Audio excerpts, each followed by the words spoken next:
Yes, that would be great. Okay, welcome to everybody for coming today. We have got a pretty busy schedule here. We've got 4 really interesting, in-depth reports that we want to hear, so we'll turn the time over to Dr. Farnsworth and let's take it away. Thank you, President Hacken. Appreciate that. We have 2 members joining us online, so appreciate board members making the sacrifice to still be here remotely. They can't be here physically. Rob Smith, our business administrator, and his team have put together the fiscal year 24 tentative budget, so we'll turn the time over to him and his team for that presentation. And then following that, David Stevenson will turn some time over to him, and he'll introduce Matt Norman to go over our Title IX report, and we'll proceed to that point. Okay, thanks, Superintendent. Welcome to my last budget presentation. This is so exciting. This is one of those watershed moments. I was just telling Rhonda, I look back at my appointment, July 16th of 2002, and I actually have the board packet I took home and shared with my family. And this budget document will also be one I take home and share with my family. So thanks for the privilege and honor it's been for me to share 21 budgets with all of you, and share with our public how we're utilizing their dollars to help kids. And that's what we strive for, is that every child that comes to Alpine District learns at high levels, and we support the educators, the classified employees, and our administrators that make that happen every day. So thanks for those opportunities, and thanks to our team. Jason's going to lead the presentation. He's our Director of Budgets. I think you know that. As the Assistant Business Administrator, is doing a fantastic job. I'm not going to say a lot of things unless there's some color commentary needed. I'm happy to provide. I provide a little bit more of that every now and again. I think I'm funny. Sometimes my team thinks I'm funny. But with us today, we've got Robert Boyer, B. Tweedy, Derek Barnes. You had to mix it up. That's what Derek does. So I gave him grief this morning in staff meeting. He was sitting by himself, and what does he do? He sits right in between 2 gentlemen. So great, good job. And then we also, for our budget team, I wanted to highlight each one of these good ladies. Laura Lee Nebeker is our senior budget analyst, one of the finest employees I've ever worked with in 29 years. She truly is remarkable, as are the others. Jennifer Nielsen, she was my assistant for a short time. She couldn't hack it, so she had to apply for a budget job. And so she's an amazing human. And Crystal Michaelis, also one of my favorite humans. These 3 ladies they're all over it. They provide the best support for our schools. People call them all the time to say, hey, help me with this, help me with that. And they're phenomenal. So wanted to recognize the team because the strength of the pack is the wolf, and the strength of the wolf is the pack. And we have a good team, and we're striving to get better. So with that, we've got some great highlights from the budget document. Online, for those who are watching online, this document's been out there June 1st. This is version 2.0. We've gone through several versions. We'll have a 3.0 after the board meeting tonight, and a 4.0 after a Truth and Taxation we're recommending in August. So that's kind of how the budget versions, those will all be out online so the public can see how those change based on decisions made by the board. Again, with that, we'll turn the time over to Jason. We'll highlight a few things, talk about tax rates, and then one thing I will also comment on, the basic rate will be set tomorrow. So in your recommended tax rates tonight, we got confirmation of that today. The basic rate is still an estimate based on Senate Bill 1 or 2 or House Bill 1 or 2, whichever the funding bill from the legislature set an estimated basic rate. It's still the estimated rate until it's set by the Common Data Committee, which should be tomorrow morning. Other than that, we're ready to go. Jason, go ahead and take it over. Okay, thanks, Rob. Appreciate all that Rob does and his support and help in everything we've done with this budget. And again, 3 over here, and Laura Lee, Jen, and Crystal, all of their great work in everything we've done. So here's the first slide. We use the new theme, the Excellent Quest. So thanks to David and Kimberly and the work there. But we'll come here. So like Rob was saying, we're going to show the FY23 tax rates and then what the estimated were. We have some of the final ones. So overall, the original assumptions, the overall tax rate value was estimated to increase by 8%.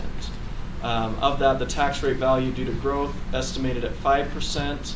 So we were estimating that tax rates, as values go up, the rates would go down about 5.8% due to the certified tax rate process.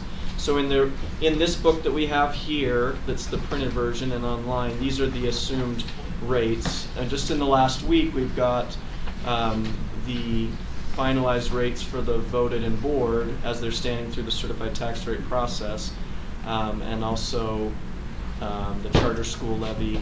So this we're going to add this next part here. Here's what actually happened on those. So we estimated it would be an 8% growth. It ended up being a 6.3% growth in the tax rate value. And we estimated 5% on the value due to growth. It was 4.9. But the certified tax rate increased instead of going down, like we said here, about 5.8, increased about 1.09. And a lot of that is because the board local levy increased 11.4. We estimated it would go down as values went up, rates would go down. And we checked with the county, there was some corrections with some of the RDAs in American Fork, some of the values there that changed so that the board rate went up actually for this next year. Anything to add on that, Rob? No, just a correction, and that happens very infrequently, but there are adjustments that are made by the county in values. So the RDA value would have gone down, and so therefore that drives that tax rate up. Okay, as values go up, that drives the tax rate down. Does that make sense? So our estimates were that the rates would go down more than they actually did. So like on the capital, we estimated it would go from a 626 to a 593, and it went down to a 618. The voted from a 1248, we estimated 1173, and it went to a 1232. And then the board one, again, that's the one where it even went up from last year from a 429 to a 478. And the debt service, estimating that going down with bonds coming off, being paid off, that rate will continue to go down. And we'll talk about that a little bit more later in the slides. Okay, so this graph is in the book. This is an updated version. That all the numbers are the same except for the one in 24. This is the newest. So that 5120 is the newest where we're sitting right now within this, like Rob said, the assumed basic rate of 1408. So from 2023 to 2024, the reduction is a little more than 6 increments, from the 5724 to the 5120. And that includes the increase in the charter levy, which is set by the state. That went up 0.000009. So last year the rate was 55. This year it's 64, and that's included in that 5120. Yeah. Why that went up? Values went up, and the number of students going to charter schools has increased. So that's why that rate has gone up. Okay, the next slide shows, we showed some of these for the first time last year, but this is showing the adjusted tax rate value and the percent change. So we were seeing percent changes in the tax rate value of double digits, so 12, 16, 12, 11, then this one last year of 35, but showing that 6.3 this year, slowing down a little bit on that change in the adjusted tax rate value. So going up from 47 billion to just over 50 billion in the adjusted tax rate value for the area of the district. And that adjusted tax rate value is the values less any RDAs. Still from FY19 to 24, we've gone from 23.8 billion to 50 billion in value. And that's one of the reasons you've seen that tax rate drop fairly significantly. So more than double in 5 years. So here's the eligible new growth and the percent growth, and then we've also put inflation. So we got updated numbers year over year, and this is the fiscal year average of each month of the inflation. But first, I guess, on the growth numbers. So the growth is usually, it's been about 1.2 to 1.8, and then last year 2.5, this year 2.3. So the percent growth went down to just under 5%. But there's the inflation numbers also. We saw that we were about 2% inflation for 4 years, and then 7%, and it's now coming down in the inflation numbers month over. So the month, and those month ones are looking year over year, where we were a year ago to where we are in that certain month. Okay, so the guarantee, the 20 increments. So we get the state guarantee on the voted and the board, and so the cap on the voted, what the voters have approved, is a 16 increments, so 0.0016, and we've been at that recently, but now have gone down. So it was at 1248 last year, at 1232 this year. The board last year was at 429, and this year went up a little bit, 478. So what happens is there's a hold harmless in each of those categories. It looks back over the last 5 years and the high water mark. So for the voted, it was at 16 or above just a couple years ago, and the board has been above the 4 for quite a few years, even as high as 10 and 11 a few years ago. So what the state calculates in that is looking back the highest mark for each of those individually, then adds them together and makes sure they're over 20. If they're over 20 increments, then we get the full guarantee. So, and within the state, the second bullet there, within the state guarantee, each local dollar, if we're under that, the 0.16 and the 0.0, or the 16 and the 4, if we're under that, every time we increase that, we just lose an equivalent amount in the state funding. So it's just an offset there. If anything's above that, so right now with the board being over that at the 478, anything above the 4 just comes in as unrestricted money to be able to use for the district. So that's what that last bullet says. An increase above 4 increments results in a potential gain of local dollars. So we're in a good place right now. The hold harmless is only a few years old for both of those. And the board local levy is above the 4. The other one's been driven down to 1232. But this next slide will kind of show where we were last year to where we are this year. So in FY23, within the guarantee, just in the board part, we were generating about 18 million. Now it's 20. But because that board rate went up with the corrections in the AFRDAs, we're picking up a couple $1 million or more in that portion there.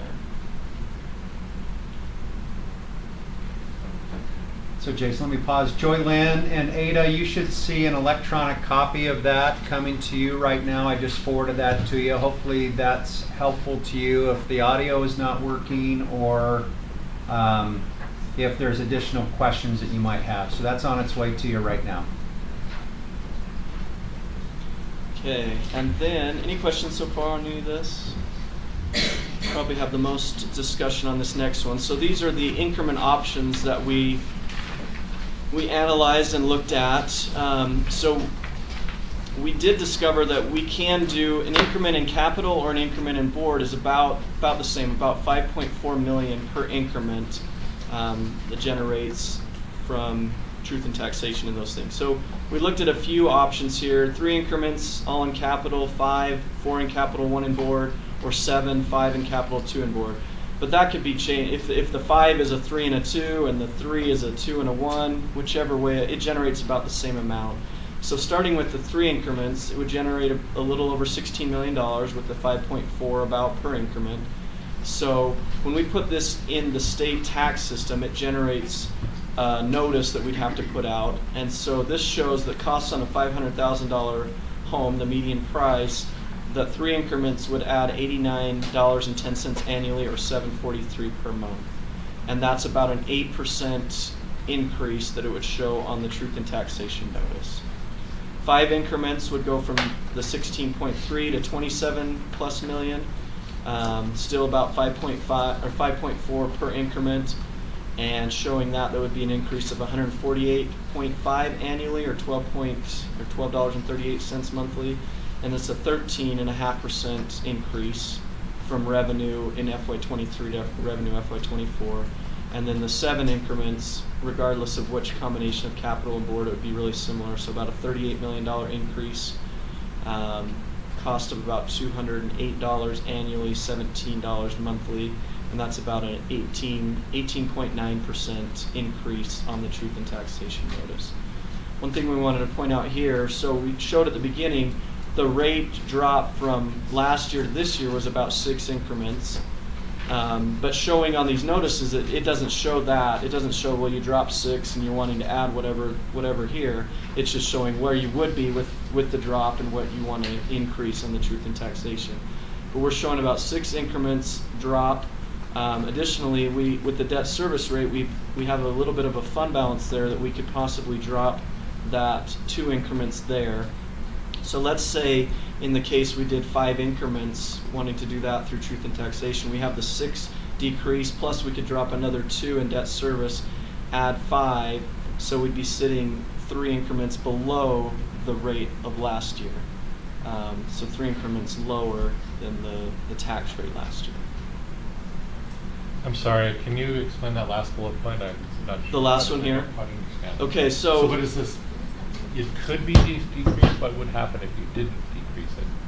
Could you use that for something else? I'm not understanding. Oh, so for the debt service, the 2. So we have built up enough fund balance there that we would draw down. If we reduce that debt service rate 2 increments, then we would use everything that came in, plus we'd have to draw down fund balance. I believe it's at like 30, is it 30 million or 38 million on the 42. 42. 42 is what we're projecting. 42 is the projected ending fund balance for debt service. So by reducing that 2 increments, we'd have about $10 or $11 million that we would use that fund balance to pay off, because the debt service is paying off bonds, geo bonds, and so at the end of next year, instead of having a $42 million fund balance, it'd be more like a $31 million fund balance just in that fund, in debt service. And those resources could be used. So here is the idea. Those dollars can only be used for general obligation, principal, and interest payments. So you have a fund balance there. You could minimize the impact to taxpayers by using some of that. And then if you decided to do any one of these options, that would offset that impact to the taxpayer. For that year. For that year. This is not a dig on you, Jason. This feels like, I don't like the way the certified tax rate works. It feels like a setup. Because at the same time you're saying we're going to drop 6 increments, the rhetoric and the narrative will be by doing 7, which is essentially maintaining our certified tax rate. It's an 18.85% increase. Like, So that the tricky thing is it's an 18 point increase over what it would have had if you let it go down. Yes. Not over what it is the year before. I understand the It's math. what's I don't confusing. think when people open up their tax bill and they see 18.85% increase that they're like, oh, the district is using my money really well. It is. Why can they not figure this out? Inflation's hitting me hard. So just the narrative that goes along with this, I think, is very deceptive. And it sets up, I think, local entities who are trying to just maintain certified tax rate, it sets them up for failure. So I agree with that. I'm just trying to clarify that last bullet point. If you took those 2 increments, paid down the general obligation bond, that would mean you'd have more gap there. So the impact of increments would be less because you've reduced that with general obligation. You can't use those increments for something else. You can draw that down farther for a year, giving you more of a buffer, so the increments that you do go after have less of an impact on the tax Overall, rate. yeah. Now I That is understand. correct. That's what Thank you. That is correct. And And again, as we're paying off debt, because you're not issuing new general obligation debt, as you're paying that off, over the next 2 years, there's an additional forecasted 2.5 increments, 2.9 increments next year, and 5.5 the year after. That was included in the DCC presentation that Jason and Robert did for us. And you remember you saw that, those bond payments decreasing. This is an idea that could minimize the impact on taxpayers and more fully utilize the resources that are there. The only other option that you have is when bonds are callable, you could call a bond and use that fund balance to pay that bond in full. Well, we have to wait for the call date for that to happen. But that is the only other option that you have to utilize those funds sitting there in debt Like service. having excess money in your payback account that you're now more aggressively paying that back. Trying to utilize it. That's what that's the idea That's with the right. last bullet. Again, is it difficult? Yes. You can see how we've been stumbling through that conversation here. That's a challenge because of the way the certified tax setting process works. It's intended to be difficult. These notices are intended to get people really frustrated. Even when we try to say, this is what last year's rate is, this is what we're proposing, and it might be less, it still is difficult because people don't see that or understand that. So how do we communicate?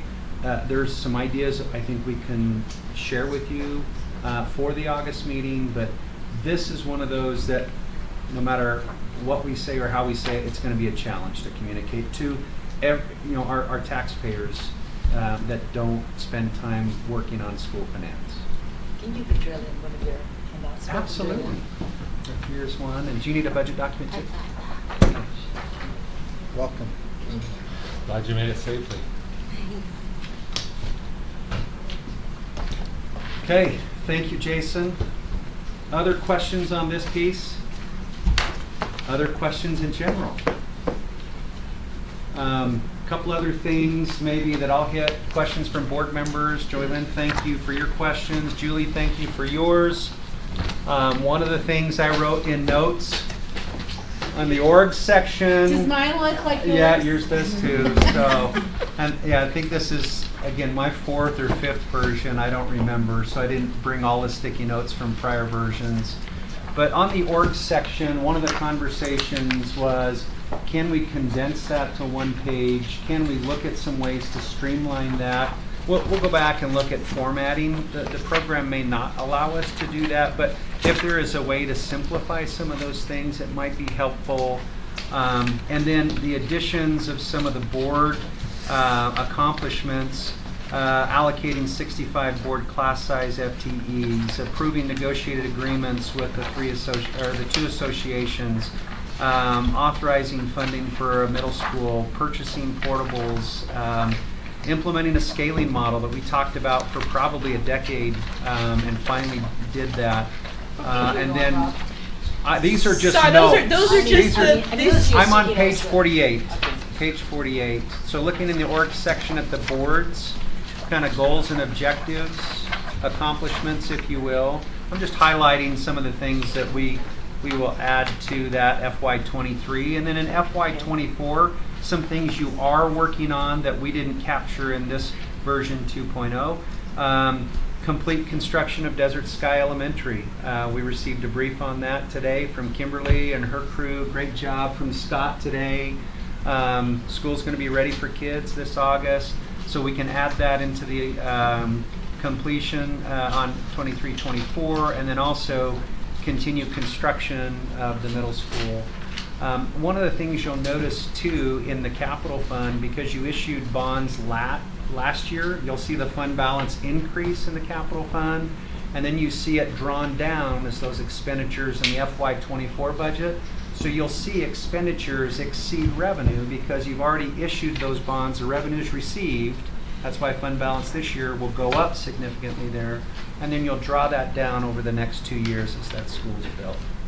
So just a couple of points.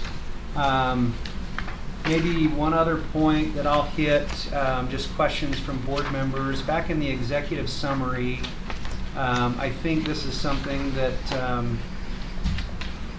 if you really wanted to spend 25, 30 minutes, a member of the public or a teacher, a principal, and really want to see in general what's going on, I would look at pages 1 through about 20. That's where you're going to capture a lot of that executive summary. Here are some of the key points that we're including in this budget. But I wanted to point out a couple of things on page 18. This is a chart that I think is really an interesting one, and it shows comparisons.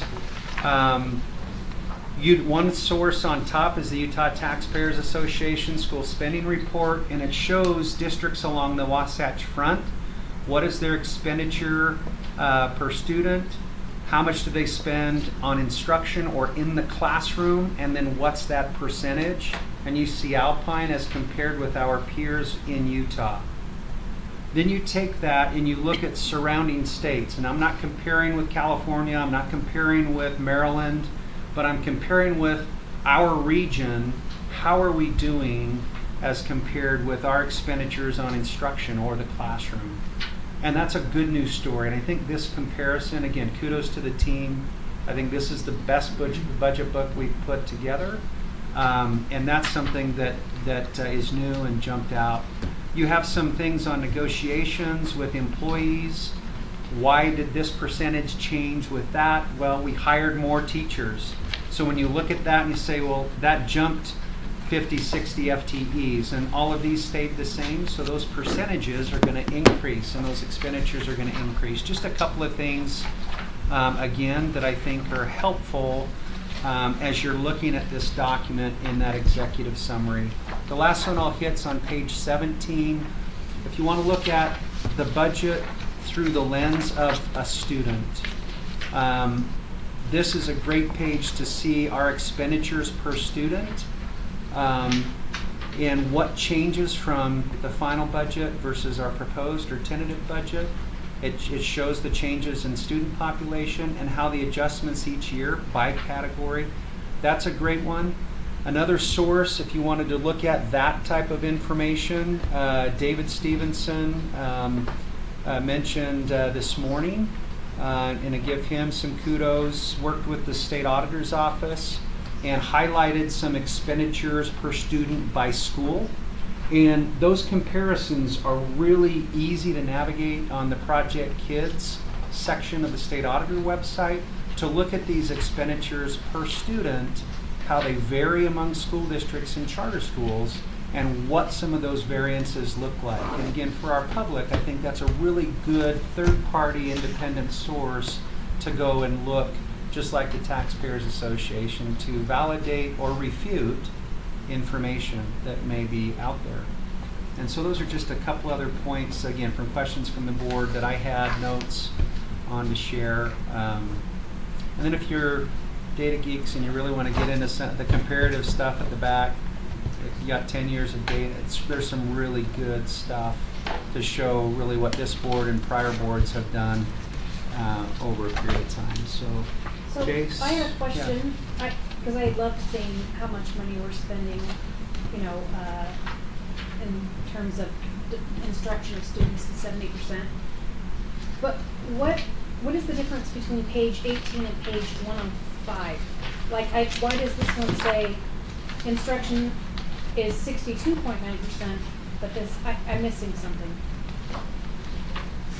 We had 70% on page 18, but then the instruction, student, and staff, what does that mean? What's the difference? Yeah, so it's looking at it on a different level. It's looking at all budgets. So included in here, this is the combined budget. It's looking at all funds instead of just the general fund. When we're comparing, and that's a great point, Sarah, we want to look at apples to apples comparisons to make sure that when I look at all of our expenditures and I add in capital expenditures or I add in other expenditures, that's going to decrease my expenditure on instruction versus other functions. So this is just looking at it a little differently. It's a different way to look at the data. I would look at general fund and I would compare general fund, which I showed you there on that executive side, and compare that over time. And then if I want to look at combined funds, look at that over time, because this year versus last year, we have less percentage in debt service because our GO bond debt is going down. Our capital outlay was down this year, but next year it's going to jump. And so looking at that, there's going to be a little more volatility versus just comparing it general Well, fund thanks year for over year. clarifying that. And I think it's of the monies that could be allocated to the classroom, that's represented earlier of total monies. This is a percent, and the total monies, some of those monies can't be allocated to the classroom Right. directly. But of those monies that could go to the Good. classroom, here's a percentage. Of total monies, here's the percentage, given that some of those money resources cannot be directly. Yeah, and because it has the debt service, nutrition services, other things. If you turn to page 114, it has the expenditures by function just for the general fund, and it's for the 24 year at 72.37. If you go back to page 18, that's for the 21 fiscal year where we have comparison. So it's a few years old, but this would be kind of comparison there. Great question. Other than that, if there's no further questions, that concludes our portion. Again, thanks to Jason for his leadership. Thanks to this entire team. I'm sure there will be changes in the budget over time. Who designed the cover? Who designed the cover? The team did. They took the information from Kimberly and David. Michelle, I don't know who does some of the, Michelle Welker, who's just a whiz at some of the things that they put together. And then the team took the color combinations and then overlaid the graphic instead. I think this is the best. And I wanted to say, this is kudos or homage to the Stanley Cup champions, the Vegas Golden Knights. That's why it's black and gold this year, but that's not what happened. Yeah, they won. Yeah. Okay, I have another question, Rob. 9-3 in the closing game. So on page 132, when it talks about the school activity fund, did you happen to take into consideration the student fee waivers in this? 132? Mhm. Yes. Page 132. Fee waivers are considered in all that we do now because that's state board rule and a requirement. Robert did the journal entry for the last $150,000 allocation, I want to say last week, and allocated those dollars out to our schools. We don't reimburse 100%, but we reimburse, $500,000 this year? For fee waivers, right? For fee waivers, yeah, 500,000 this year. So we got a little more work to go until the law changes. There is a bill file to revisit that again this next session. We'll see where that goes. Didn't get funded this last year, but I do think you'll see it back. Any more questions on the budget? Okay, seeing none, our next item, we'll turn time over to David Stevenson, and he can introduce Matt Norman and give you a little bit of background and then report on our Title IX report. Thank you, Superintendent.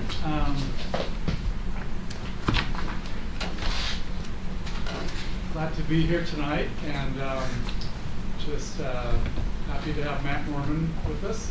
He's our district athletic director, and he's going to go over some data. These are a lot of numbers that he's going to cover. This is based on House Bill 420.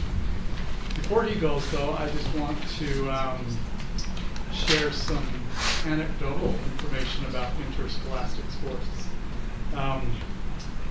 My daughter played softball at American Fork High School, and she would not have found her husband had she not played softball. Because her mother-in-law is the softball coach. So because of AF High softball, I have an amazing son. Secondly, my son got married a week ago, and all of the groomsmen were the entire offensive line from the football team at AF High back in 2020. So, it was fun to see all of them there, big guys. Just interscholastic sports does a lot of amazing things for our students. It helps them attach to the school, attend, and ultimately achieve. So with that, I'll turn it over to Matt so he can tell us why we've collected all this data, how we've collected it, and maybe a few highlights. So, great. Thanks, David. It's good to be here with you, and I just want to kind of echo what David said. I would argue that the lessons our students learned through athletics is every bit as important as the lessons they learn in content in the classroom. Some may beg to differ with me, but I think when you talk skills and dispositions, what better classroom than on a field or on a court or on a choir tour or in a play. And so, big proponent of these activities, and I hear people talk about, oh, we should just take them out of public ed. I think those people are crazy, just to be quite honest with you. So, anyway, I want to welcome Larry Gordon here. Larry is a patron here in American Fork. I've got to know him just in the last few months and met with him. He alerted Alpine School District to this legislation that came out in 2022, Title IX reporting for interscholastic sports. I think there's many districts that don't know anything about this, and they're not creating a report like this. So if Larry wouldn't have let us know, we wouldn't have these numbers, and we wouldn't be trying to improve in this area.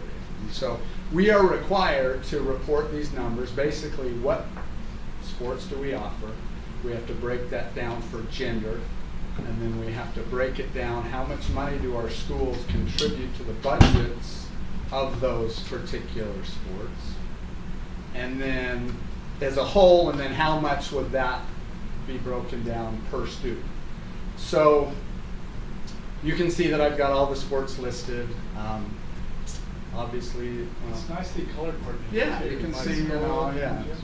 and So anyway, you can see that some of our schools do not contribute any to the budget of a particular sport, which is totally fine. That's school-based. By raise of hands, how many of you had a student or a nephew or whatever participate in athletics in Alpine School District? Okay. Where does the money come from so our students can participate in athletics? Parents' pockets. Yeah. Parents, fundraising, fees, right? We couldn't run these. I mean, just for instance, look at American Fork High School, okay? They give the baseball program $2,000, okay? I can promise you that doesn't even cover what it costs them to buy paint and dirt for their field. Not to mention transportation and officials and uniforms and yada, yada, yada, right? Okay, so we fund these programs through fundraisers and fees, okay? And so even though American Fork gives that $2,000, that team's got to raise a lot of money. I mean, a football program's going to cost a school $50,000 to $100,000, probably, you know. So anyway, I don't want to go on too long, but so we had to report there, and then we had to report about how do schools treat girls basketball and boys basketball. Do they practice in, do both of them get to practice in the main gym? Do both of them get evening games? That type of a thing. Okay, so we've got, you know, the tab down there. David, why don't you scroll down first, though, just to, so you can kind of see this bottom one is just, you know, we'll just take American Fork High School again. Let's just, we're going to look at girls basketball. Per student athlete on the team, they contribute $130 per girls basketball player, if you break it down. If you look over at boys basketball, it's $93.75. So what I found as I looked at most of the numbers, typically girls sports, if you're looking at it on a per student athlete basis, they're getting more money. Now, again, this is peanuts in terms of what it costs to run these sports, okay? Why don't you go down to the question D, E, and F. So we had to answer these questions, you know, a comparison and evaluation of designated practice and game locations, any information regarding the school's efforts in Title IX, and is there a discrepancy? So if you go back, David, to the other one, and scroll down to the very bottom, right there, you can see how many boys participate in Alpine School District, the dollar schools, and you can see how many girls and what the percentages and differences are. We want that. We want more girls participating in athletics. That's really the goal. Now, I will say that right now there are 14 opportunities for girls or different things. Now, you could argue under Title IX, cheer is not necessarily, if you really look at the law, considered a sport. However, in Utah, it is a UHSAA sanctioned event that is now, they have competitions and it's ran by the state. This coming year, boys volleyball comes on, and so that will change. There'll be 13 boys athletic teams and 14 for girls. I don't know what the answer is for that in terms of, if you kind of look at comparable sports, like if you go up, David, and look at baseball and softball, David kind of mentioned a connection he had at American Fork. Last year, American Fork could not even fill the varsity softball team because they didn't have enough girls come out, participate. That's a sport that if you haven't started as a youth and kind of participated in it, you're probably not going to jump in high school and do it unless you're just kind of a fantastic athlete, and that doesn't happen a ton. So They lost pretty much every game when she was yes. My point just is that it's harder in some areas, and I think it's a little bit of a trend I've noticed all the way around. Kids spend way too much time on their electronic devices. They're not out doing stuff. We've cut PE programs out of education. Kids don't have to take physical education near as much as I think they ought to. We just keep cutting those things that help the brain develop and help them academically for other things, and that's a whole different topic. But what questions do you have for me? So, as I look at the data, there appears to be several high schools that didn't contribute anything. Is that an error in reporting, or They have a choice. It's all funded by fees and fundraisers. There could be sufficient resources generated by the program that they don't need the school supplement that year. And obviously different schools. I mean, if you're at Lone Peak football, it's a little bit easier to raise money than if you're at Mountain View. I mean, that's just a reality. So with HB 420, are you having to report exactly what you've shown us today to the state? Are these the... No, we don't. We're just required to present it in a board meeting. It's not voted upon. And do you feel like we're being compliant with the law? There's a discrepancy between some of the numbers. There's different ways. You are absolutely not compliant. There's 1,400 different, and you're absolutely not compliant. And because in Title IX, you either have to have exactly the same sports for boys and girls, or have the same opportunities. And you have 1,400 girls in this district that do not have the same opportunity as boys. The elephant in the room, I know I'm not supposed to talk, the elephant in the room is football. Yeah. And football is the thing that changed it. If you came up in an Alpine school district, decided that they wanted to do girls football in the district all by themselves, forget Utah High School Sports Athletic Association, you decide to do it within the Alpine School District, you'd be the only school district in Utah that would be compliant, because all you have to do is it doesn't make any difference what your numbers are, as soon as you have the same exact sports for both boys and girls. So if you added girls football, you would be compliant. But there is not a school district in Utah that is compliant.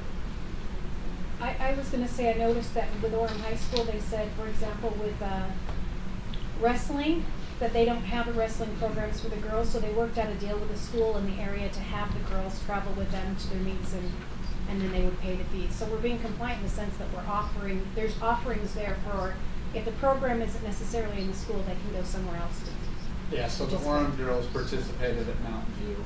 they were able to do that. If you offer it and they don't, no one does it, then you're still compliant. Matt, any other findings you want to share with the board?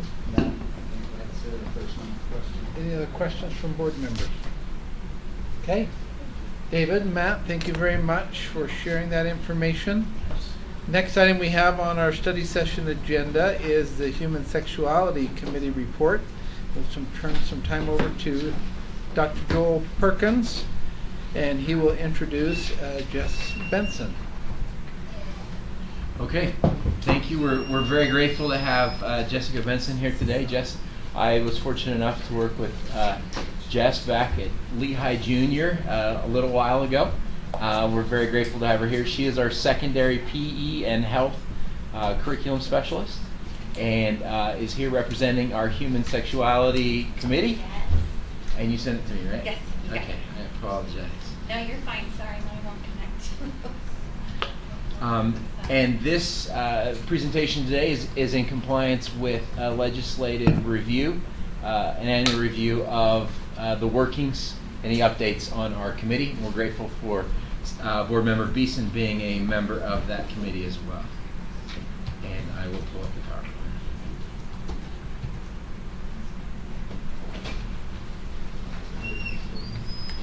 Do you want to stand or do you want to come sit? It's up to you. Oh, it doesn't matter. I can wherever. It's only taking a few minutes. It's a quick one. Okay, I apologize. Here we are.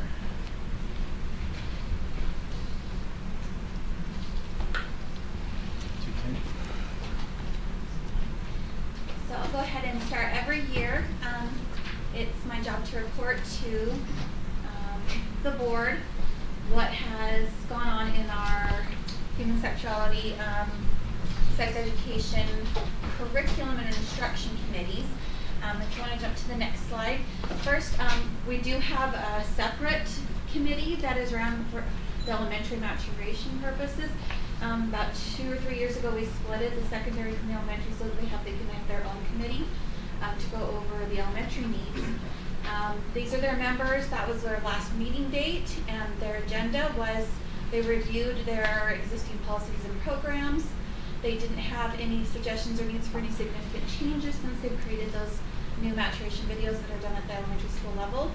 And then they went over their parent presenter feedback that was submitted for the 21-22 school year. That first year that the videos were viewed, changing from the video format from the presenter format. So that was elementary. Secondary has a little bit larger committee.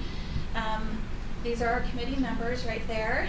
We do have several parents along with teachers, Sarah Beeson as our board member representative, and Jorlyn got to come to our last one and got to go over some stuff with us as well. Okay, next one. These were our meeting dates. We did actually meet twice this last year instead of a single time because of some of the stuff that is up and coming. So the discussion of these were just the approval of new supplemental videos, pictures, things that are requested by our junior high and high school health teachers. That is the majority of what we do is we have teachers say, hey, I think this would be a good addition. This video or these pictures will help supplement the state core. And they do have to receive approval before they can show those videos or pictures. And then we house them in a single drive for our health teachers so that they can refer back to them and know what has been approved for use in their classroom. The thing that we did that has been going on for the last year was the introduction of the high school affirmative consent presentation. I'll go into that in just a minute, but these were the items that were approved at our last meeting. We did have a few STI and pregnancy presentation images that were requested by a junior high teacher for her to use in her, and then those were approved to be put in the drive for any teacher that needs appropriate images that will allow them to help connect that presentation to the core. And then there were 2 YouTube videos that were approved on Pregnancy 101 from National Geographic, under 4 minutes, and the other one was about 4 minutes, same thing, Pregnancy a Month-to-Month Guide. Some of those were approved for both Health 1 and 2. Health 1 is our junior high health. Health 2 is our high school health. And so we try to make sure that any of these supplemental videos, they need to be able to connect directly to the core. If not, they can only be approved for one of the daily programs. No items were removed this year from our list. So just a quick update, what's going on with our Health 2 affirmative consent presentation.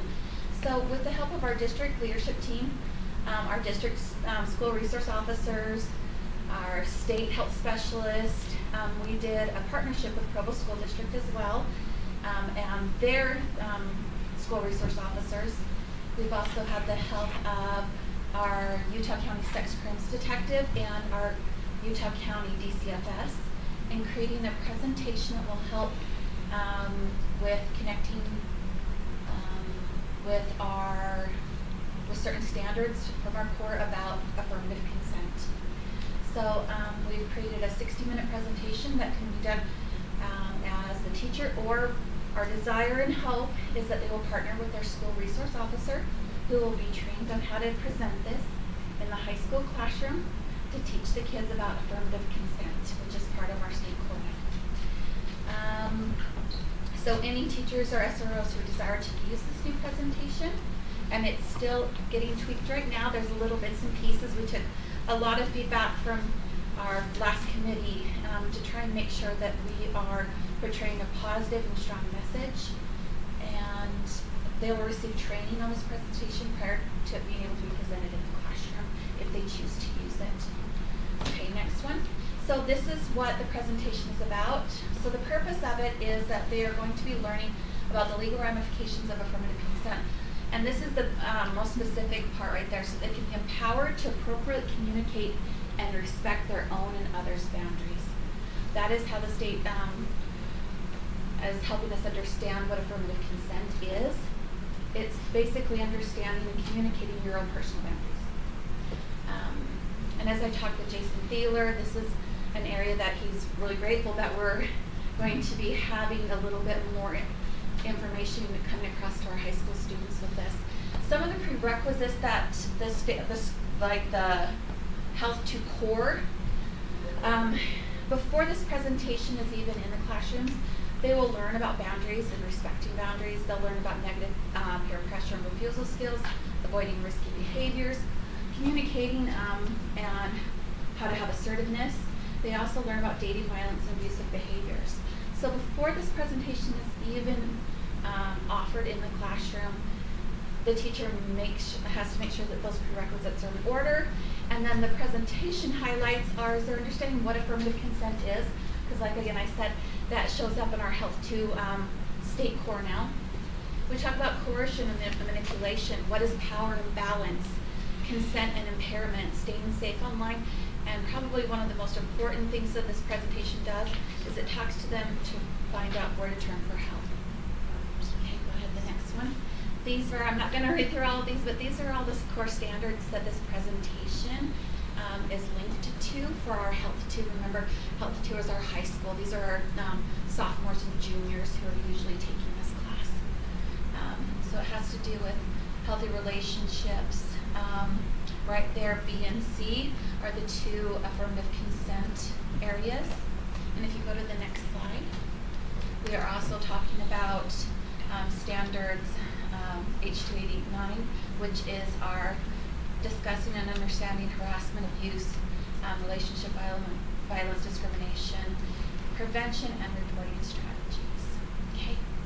The last one is that the parents can still continue to view the list of approved human sexuality supplemental materials. What we've done is to make it easy for the parents is that every year the parent has to sign a consent form that's a state form. We don't have any say of what that form is. It's a legal document the state uses. We are just making sure that our teachers use that document, but we are allowed to put a cover letter on top of it.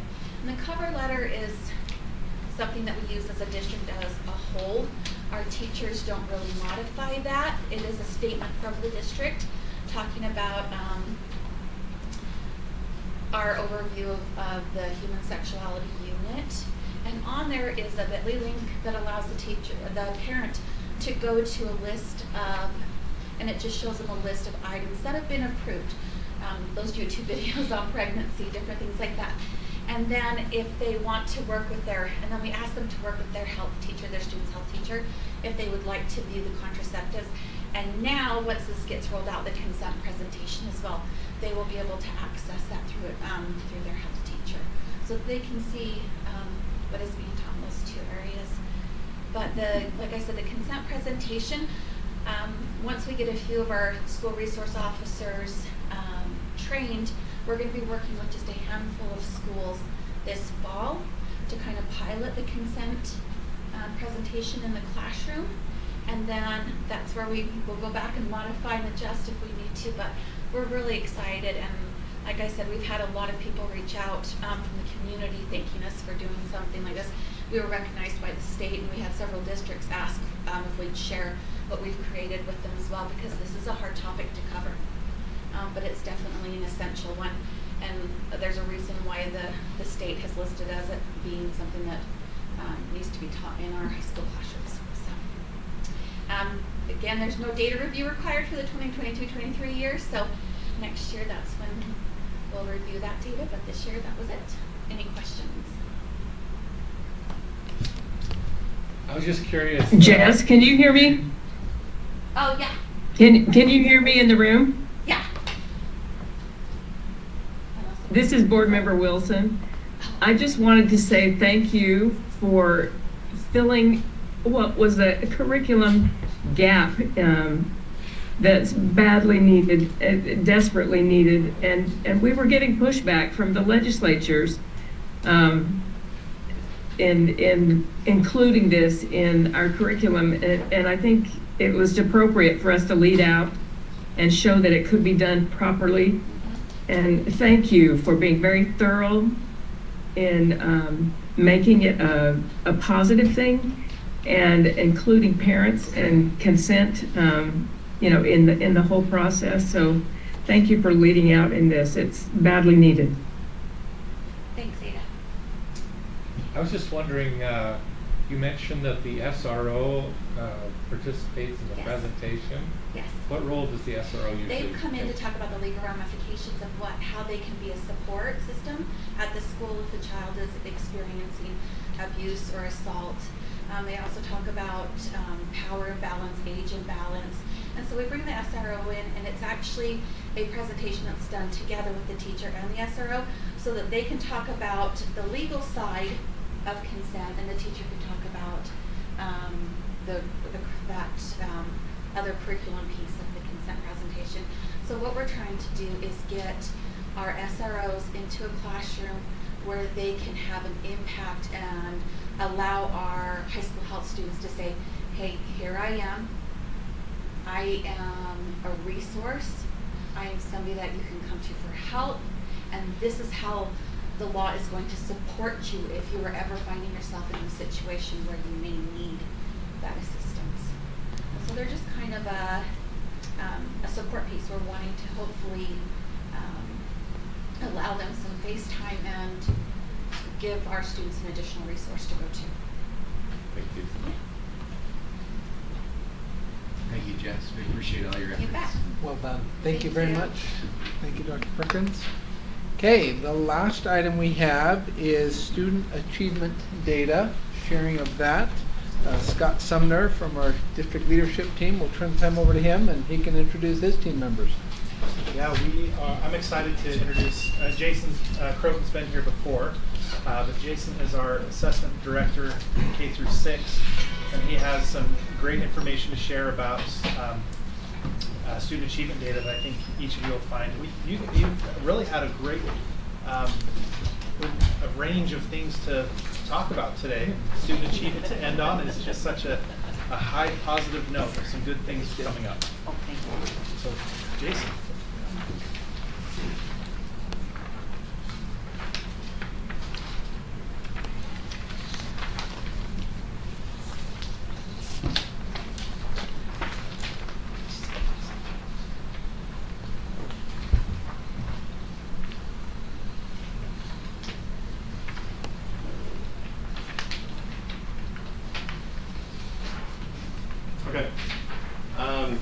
this handout has our elementary raw data, and what that means is the state hasn't taken out students that weren't in our schools the whole year, first year L, stuff like that. So this is all preliminary data.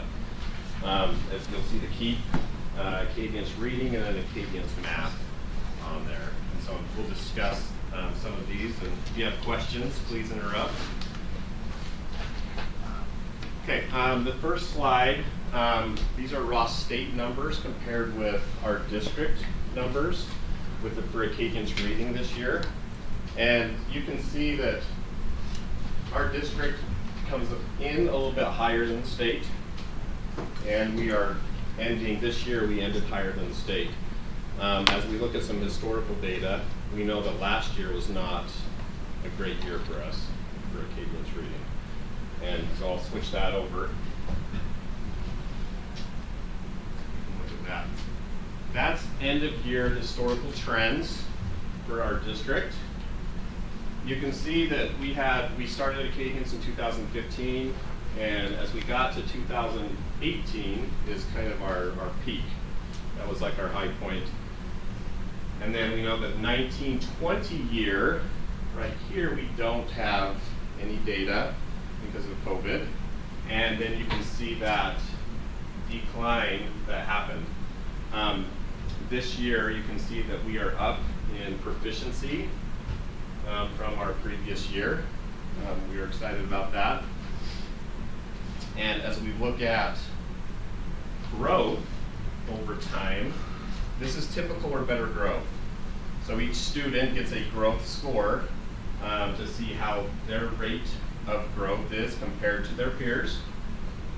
And once again, you'll see in that 2018 year is kind of where we peaked, and we were above 60%.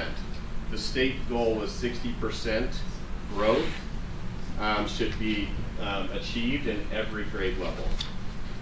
And last year, you can see that we were quite low in our growth. And this year was our first year since 2018 where we hit 60% growth in every single grade, which was awesome. We have some awesome things going in elementary with letters, professional development that's happening. And teachers are putting into practice that science of literacy. And something else that's happened this year is each school has a school-wide priority goal. They have a student group goal and a connection goal. We visit schools, and grade levels have goals for each of their tests. And now that they're tracking data better and they're putting an emphasis on looking at that data consistently, we are seeing increases in our proficiency and growth. So we're quite excited about that. We did just want to highlight and show you what's been happening in kindergarten with Acadian's reading. This year we do have some full day classrooms, and we have our half day classrooms, and we do have a couple of OEK classrooms where we have the funding for OEK, for the extended day kinder.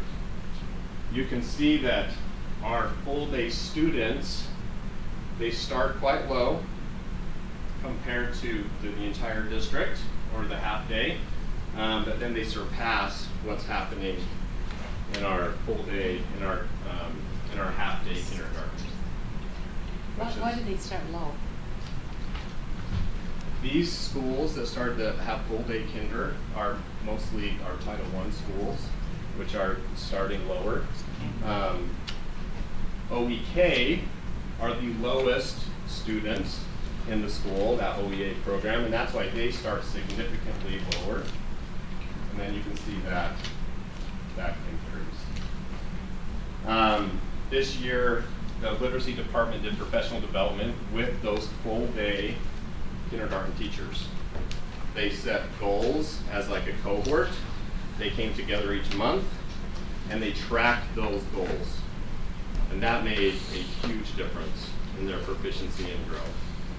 And you can see that that surpassed our half day numbers.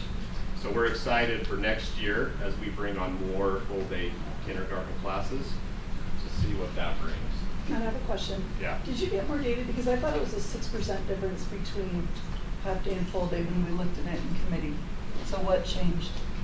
This is the same data that we have.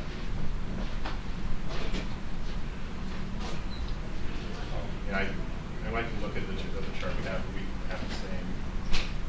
It might be the growth that you're looking at. Or the growth. Well, let's look at growth. So, sorry, will you go back just for a Yeah. second? So I know that you're saying that full day, right, because it's really centered around a lot of our Title I schools, but you're showing almost a 30% growth. Like, that's staggering. Yeah, that's right? awesome. Like, that's unreal. Are you anticipating, because with half day, it's showing like less than a 10% growth. Are you anticipating that you're going to see a similar 30% jump when the majority of schools are on full day, or do you anticipate that this is just because there's more room to fill maybe with some of those students that have been targeted with full day? What's your anticipation with the data ongoing? As we bring on more full day, I would suspect it would even out. I don't think that we would. You know, the 30% jump you think is probably not going to be an ongoing I thing. mean, all of our students, we trend 63, 4, 65 students coming in. And so that, I don't think that we would get to 95% proficient, like with the 30% growth. But I think that that will even out. We're hoping that our end of year proficiency, we are hoping to get over that 80% number. So another question I have is, one of my schools has done a significant data dive into like pre-pandemic, pandemic, and then what's happening now. And they've noticed a significant decrease in keep scores of students coming in, which I think there's a lot of finger pointing about the pandemic, and it's sometimes hard to know, like, there's so many factors really attached to that. It's hard to know specifically like what is causing what's being termed learning loss. So I'm wondering, are we seeing that trend on keep data overall, and have we compared it to pre-pandemic keep data to say, are we having students coming in lower, so then our kindergarten teachers actually have to teach so much more to get them to the same end point? Is that something that we've looked at data-wise? I have our keep numbers, but not here, but our keep numbers are very similar over time. Our kids come in lower in literacy and higher in numeracy. I mean, you can look at like this data even here, that our students in numeracy come in at 80% level 3. They're always coming in that high.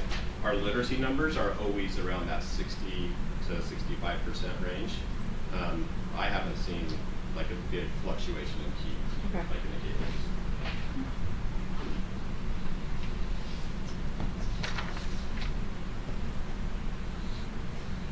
Okay, this is our growth for our kinder students. So how many students are achieving typical or better growth? And you can see our full day students, more students are hitting growth in Acadians. And then there's all of our students combined, and then our half day and OEK.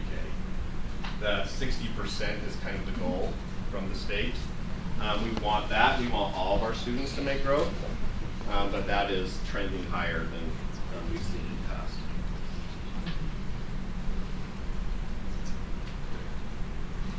Okay, Acadians Math, we've been doing this for 2 years. This is in grades 1, 2, and 3. And this, in my opinion, is somewhere where we need more attention. We need to look more at this early numeracy assessment and look at the data. And you can see that we went up, but not a lot. And if you look at our growth from the last 2 years, the growth has increased, but not a lot. A lot of schools do have literacy goals, and what we're doing with our elementary schools is we worked with our math department, and we've been giving professional development to lower grade teachers on how to track better these early numeracy skills and to intervene on those students that need that support. Next year, we've been assigned, and we're helping the math department go into schools and tracking that data more consistently. A lot of schools, I think, the test comes up and we take it, and we don't really dive into the data as much as we should. And so we want to put that process in place. So look at the data, and so we can get that up. Sorry, Jason, Yeah. before you go on, I always have lots of questions. No, go ahead. Do we find that like the KEEP is matching some of the Acadians? Because like I'm noticing that you're talking about how like for numeracy we've got kindergartners coming in at 80% of them are in numeracy 3, but when you look at like our first, second, third graders, their numeracy scores are significantly lower, right? Like we're looking around 50%, for example, for grade 1. Yeah. So do those align so that we can compare and contrast, or are those so different? Are those tests so different that we really can't use data from one to influence the other? They're quite different, those assessments. The KEEP has more standard level items, and the Acadian's math is more like a substandard. It's just the basic skill. The math department, what we've done with them is we've looked at our grade level standards and what's assessed on the Acadian's math to see how that aligns with what we're doing in Ready. And so then the teachers are like, okay, in Ready, this is happening. We need to make sure that students know how to do this because they will be assessed in a certain way on this assessment. And this is quite new. The students are timed on this test. And so there is kind of this learning curve on giving and taking this assessment. So you're saying that Acadian's math is timed? Yes. It's Okay. just like Acadian's reading, it's timed. In first grade, there's like a one-on-one portion of the tester. And then all the kids take like a timed worksheet type test in their classroom. And so that could contribute to some of it because that could be kind of nerve-wracking for a student as well, taking that test. I hate time tests personally.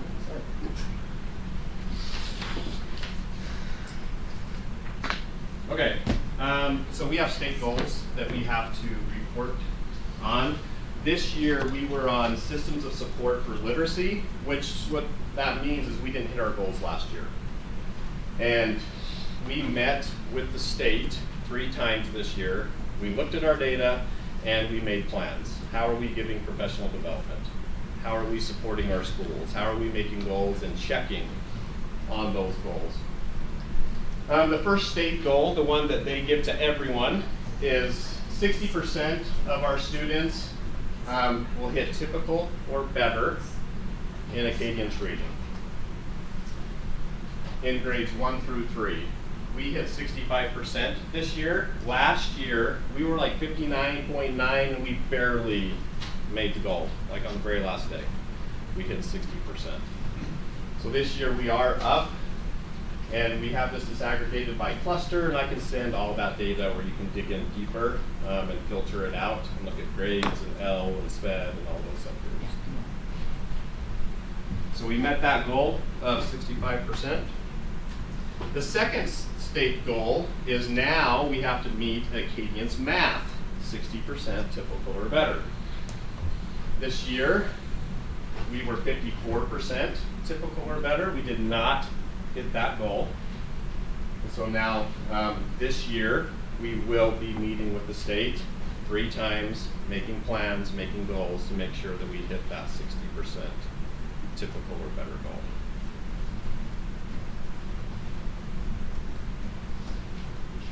I just have a question. Yeah. So the end of year test is different than the middle of year or beginning of year, right? In reading, there are some sub-measures that drop off, yes. So I just noticed a lot of them, they're worse at the end of the year than they were at the middle of the year. I was wondering, does that mean something, or is that expected? We've seen that trend where we kind of like go up and then go down a little bit. The students are tested differently, you're right, at the end of the year, some of the measures drop off. And so that contributes to it as well, because it's not the same test, beginning and end. So we have to try to hit, let's see, 60% at end of year? Oh, this is growth. I'm sorry. Yeah, this is growth, yeah. Okay. And this is our math growth, and our math growth, like we are. I'm sorry, I just don't understand the numbers. From middle of year to end of year, you want a 60% growth. So I'm just looking at that. From like beginning to end. So a student gets the beginning of your score. Okay. And then they track that student, and wherever the student ends up, they get like a growth score. Either they met growth or they didn't make growth. Explain growth. Let me explain that. Yeah. So I'm just trying to say, so if these numbers were 60% instead of 55, we'd be meeting the goal. Is that right? That's correct. Okay, that was my main question. Not the difference between them. I'll show this real quick. Here's how Acadian's growth works. Let's say a student comes in and they get a 20 on the assessment. That student is well below benchmark. At the end of year, if that student increases in this range, they made well below growth. You can see that a student can get well above growth and still be well below benchmark in proficiency. This data is normed. We have these different percentiles, and what they've done is they've taken a study of hundreds of thousands of students. Every student that scored this 20, they divided them up into these percentiles. So this student, once they get an end of year score, they may be above growth for that student, but still not proficient. Does that make sense? Yeah. So the number you were showing, we're not meeting, but we're not that far from meeting. We're not those meeting the 60% goals. growth, yeah. And here's one more example where a student might come in with a 160. They are below benchmark. That student needs to get in these two growth ranges to be able to be proficient at the end of the year. They can still make typical growth, but then they would still be below benchmark.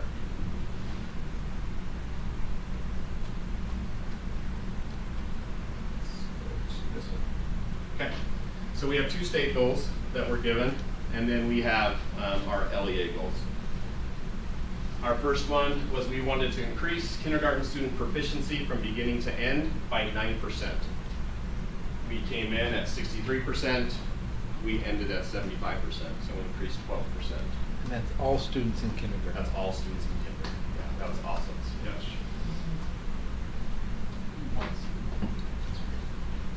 This next one, last year we had an Acadian's math goal, and because we don't have a lot of data, the way the state calculates, we were supposed to increase by 2% in proficiency from beginning to end in first grade. We had a 1% increase from beginning to end. So we did not meet our Acadian's math goal, our local goal.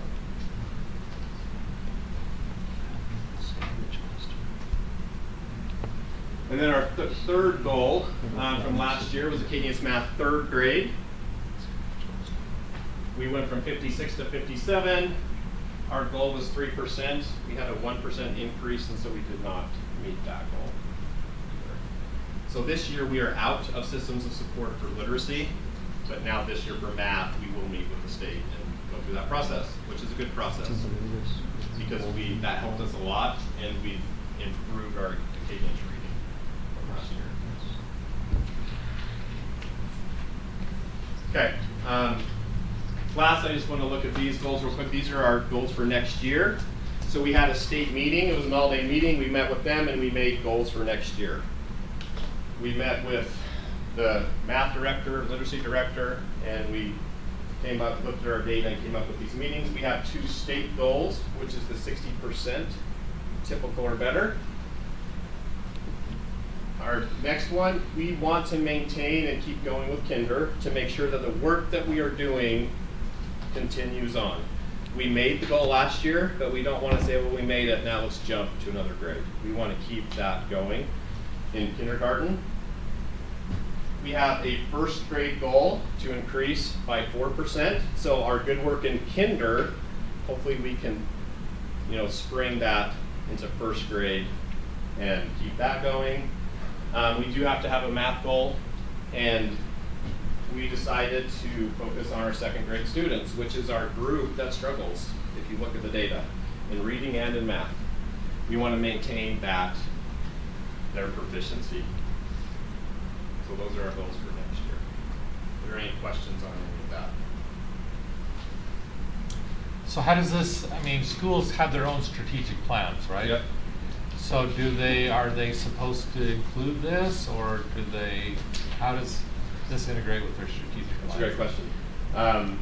This year I was at Alpha South schools. We met every month with the leadership team. We looked at the goals.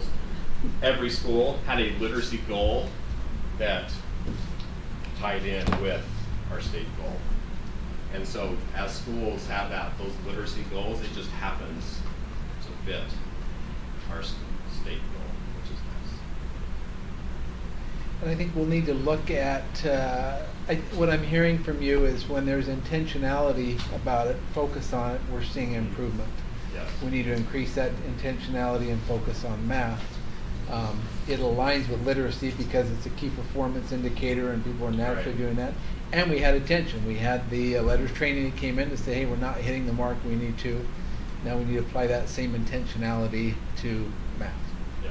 And it's currently happening. A lot of one of the things that we're really proud of our team is that they've gone and identified those that are performing well, are seeing those growth scores that we want to see. And we've been meeting with those teams and discovering what they're doing, and always in those conversations, they say, we are doing super well right now in our literacy, now we want to focus on math. And they want to apply the same processes, which are going to get us there. So a lot of this is trust the process, continue to work as teams to improve our practice and be intentional in our goal setting, progress monitoring, and supporting the students to achieve those goals. This will also carry into the secondary schools. So when Jason and his team are looking at K through 6, that transition from 6 to 7, where we want to replicate the same results, have the same conversations, set similar type goals, so we know what these kids can do going into 7th grade. So we're not starting over in a new setting, a new school, and a new level. This is starting to build on the conversations that we'll have in the secondary school as well.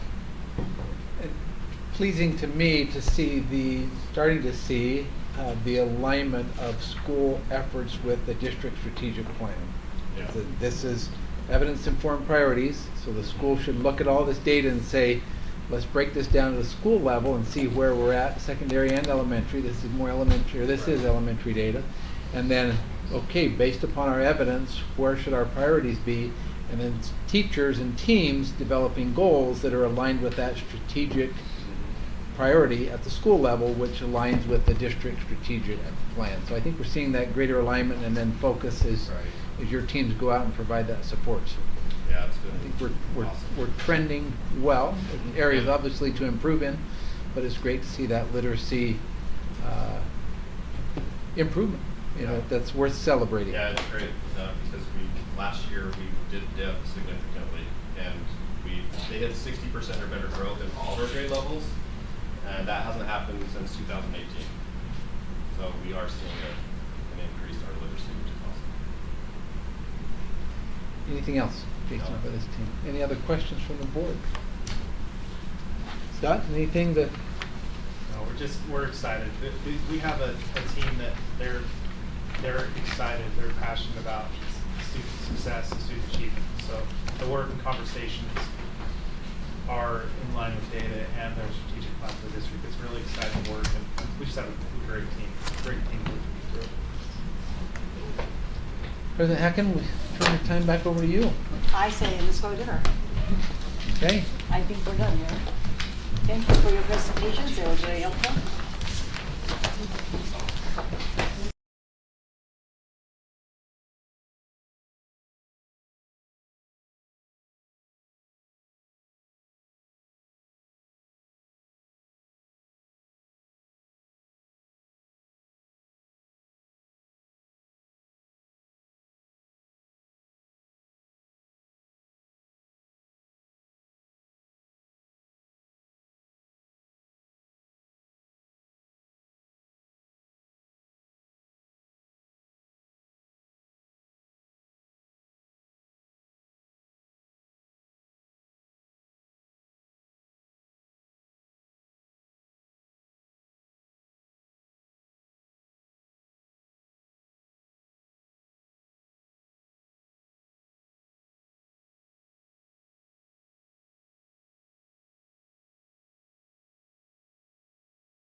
Us to get started.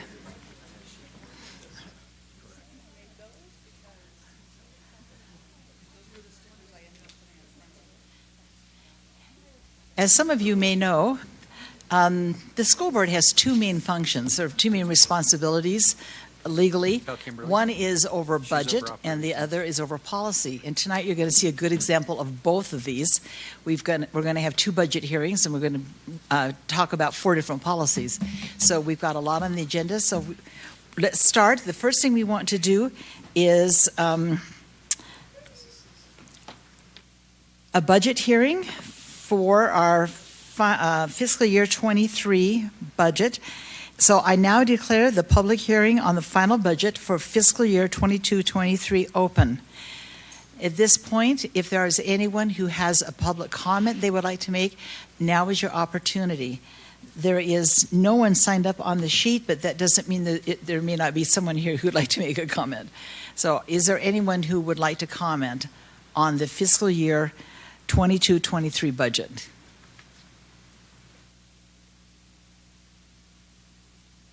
It's going to be a short hearing. Okay.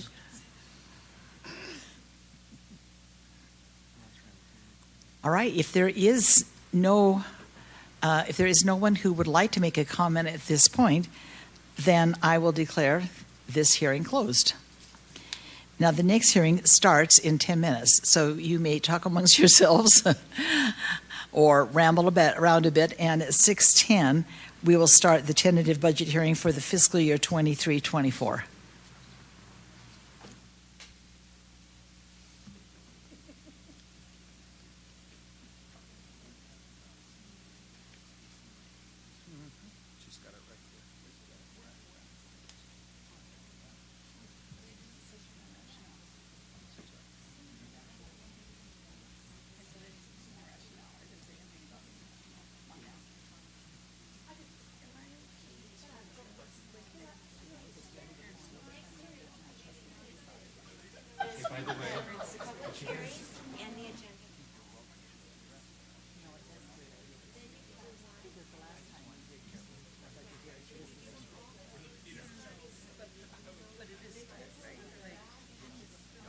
We're not going to say that because we don't want to get into maintenance of effort. Let's do it. Yeah.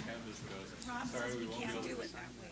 Rob says they cannot be combined together. They have to be separate. They have to be separate? That's why it's set up that way. Okay. He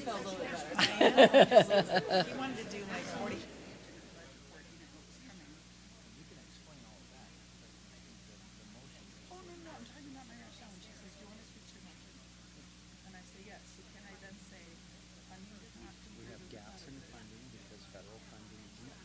Yeah, am I okay to say federal funding? We are using increased? one-time funds to restore.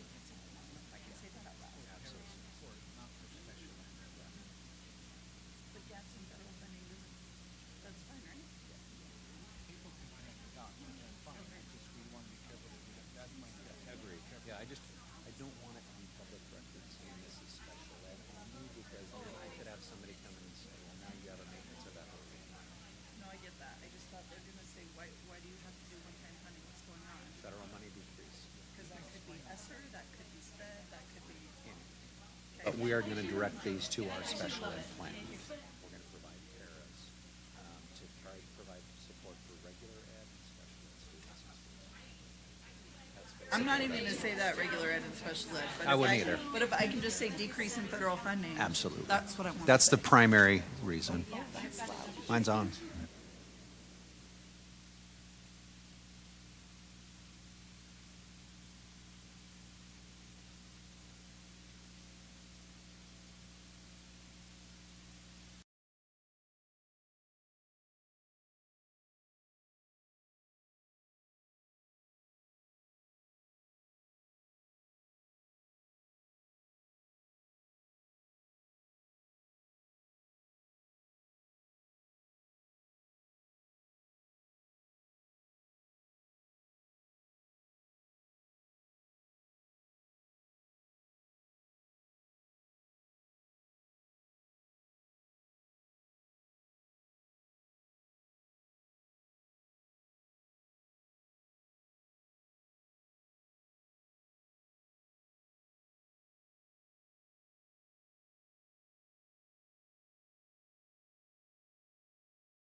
Welcome back. All right, I will, at this point, thank you, declare the public hearing for on the tentative budget for fiscal year 23-24 is now open. So that's this year, this coming school year. Again, I have no one on the sign-up sheet as wanting to speak to the budget. If there's anyone here that would like to comment on the budget, please come up to the microphone. We'd like to hear from you.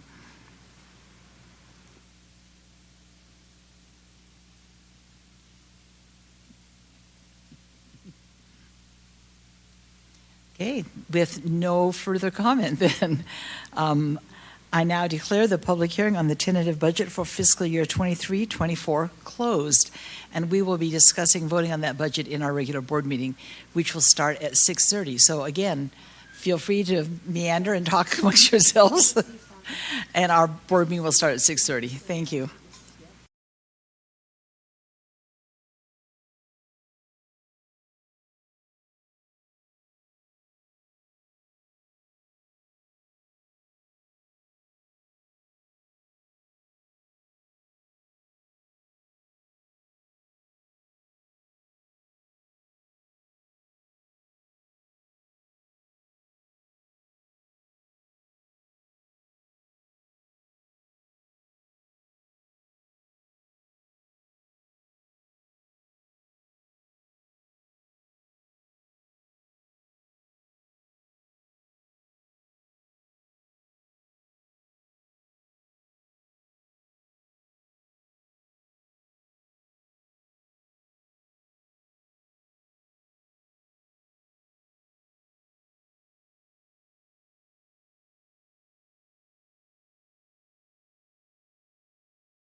Again, welcome back. We would like to excuse Board Member Wilson, who is with us electronically. I don't know, Ada, are you there? I think she's listening. So let's begin with a Pledge of Allegiance that will be led by Annalise Ruiz.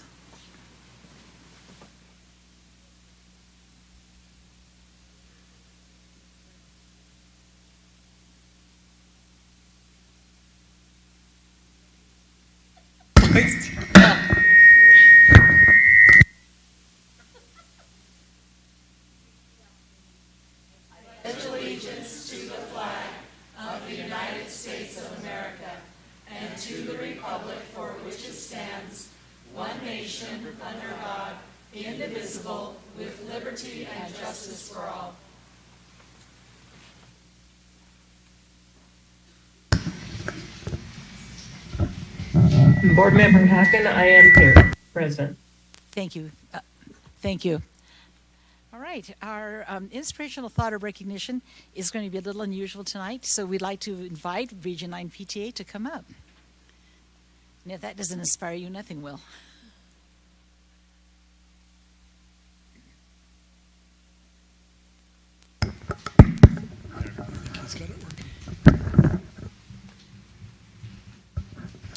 Every year, PTA members in the Alpine School District generously volunteer their time to benefit the children and teachers in our schools. These hours are collected and tallied, and the total number of hours is multiplied by the dollar value of the volunteer hours from the independent sector.org website to come up with an estimated dollar amount of their worth. We are proud to present to the Alpine School District with this symbolic check representing the total equivalent worth of $6,157,306.80 donated to the children and the schools to the district from 193,626 volunteer hours. We are thrilled to report that Alpine's public schools are thriving because of the amazing parents, caregivers, and community members who have volunteered their time in the schools and support the PTA of their work. And we just want to thank you for allowing us to partner with you and allowing us to be in the schools and to give back to our children and give back to you. Thank you.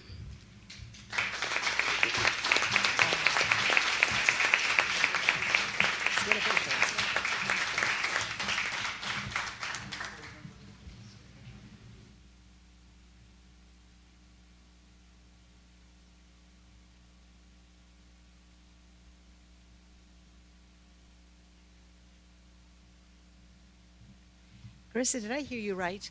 193,626 hours? Is that what you said? That's phenomenal. I was thinking about the PTA yesterday and just thinking how, what a huge role they play in the schools and how blessed we are to have such an active, supportive PTA in every single school. Our Region 9 is amazing, and they get honors from the state, and our people are looked at with awe. Oh, you're from Region 9, like that. So, thank you very much. Okay. Now it's time for community comments. Recognitions. Thank you. All right, let's look at the RISE Awards. As the Board of Education, it is important for us to recognize accomplishments made by students, employees, and patrons from throughout the district. As we honor individuals and groups tonight, we acknowledge the families and others that have helped them achieve their goals. Thank you for the support you have offered to those we recognize. We appreciate everyone's attendance tonight, and it would not be inappropriate to leave after the recognitions if you would like. So we have so many people that make a difference, just so many people. And we have instituted something new this year called the RISE Award that stands for Remarkable, Inspiring, Selfless, and Encouraging. And these are people that have been nominated by their peers or students or people who know what they've done. So as we honor 3 people tonight, we would invite the award recipient, the individual who made the nomination, and a school or district administrator to come forward for the presentation. So our first nominee is Jolene Carpenter. And Sarah Beeson will read that. So if you'll come come on on up, up. Jolene, and also nominated by Krista Lindsay. So Krista, come on up as well. And Principal Tillman. We're grateful that he is here tonight as well. Krista wrote, Jolene is an angel teacher at Legacy. Lucas was assigned to Mrs. Carpenter's class at Legacy Elementary.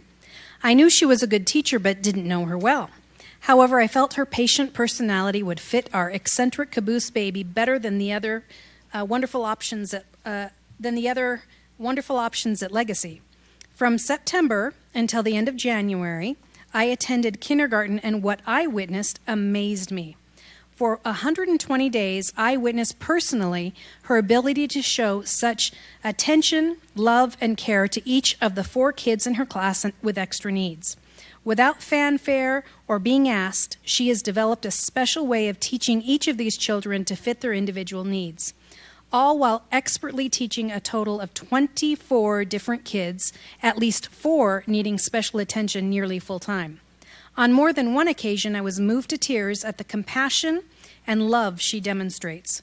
While this has been one of the hardest years of her very long career as an educator, no one, least of all me, would have blamed her for quitting.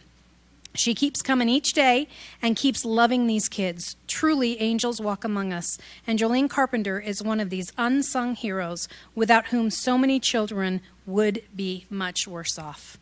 Thank you, Mrs. Carpenter. Congratulations.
And I think Mrs. Carpenter has some of her family members here and friends. Will you stand if you are with her this evening? We'll give you a hand. Thank you. Wonderful job. Okay, we would just like to let you know that we had over 600 nominations this year. 600. And Mrs. Carpenter is our last one for this year. So thank you for coming. Okay, the next person we'd like to honor is Lee Gilman. So Lee, come on up and bring Joe Hayes with you. And anyone else who is here with you tonight.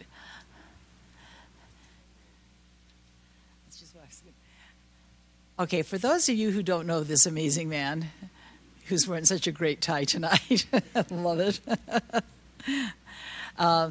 Lee is a bus driver in transportation. But you know what? He is much more than a bus driver.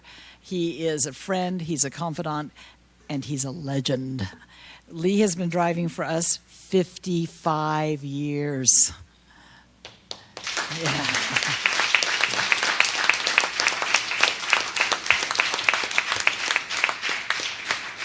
He's been driving longer than some of you have been alive. Right? So Lee, your work has been phenomenal, and we are so grateful for your participation, for your contributions, and for the effect you've had on so many different children. We want to know, I kind of want to know, what's your next adventure? Have you got something else in mind? Awesome. He's going to stay with his T-Wolves. Okay, that's our man. So Lee, thank you.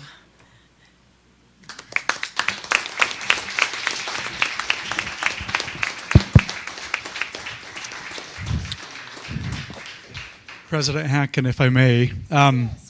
So this coming school year, all of our employees are going to get a lanyard with the number of years that they've worked. And so you're our very first recipient, and So the dark blue one represents 1 year, orange is 5, 10, 15, 20. The sparkly one is 25 years, and 30, 35, 40, 45, and we only went up to 50.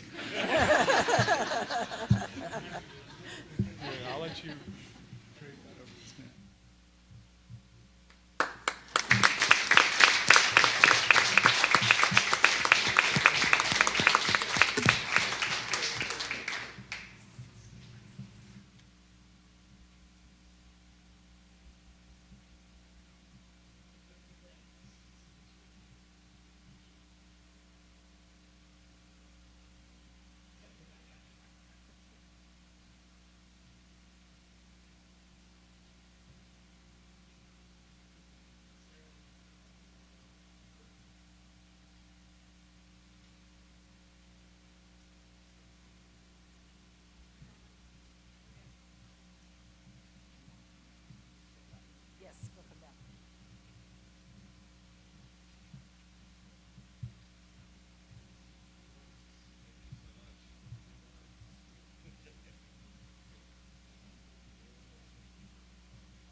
Just for a little perspective, you started driving the year I was born.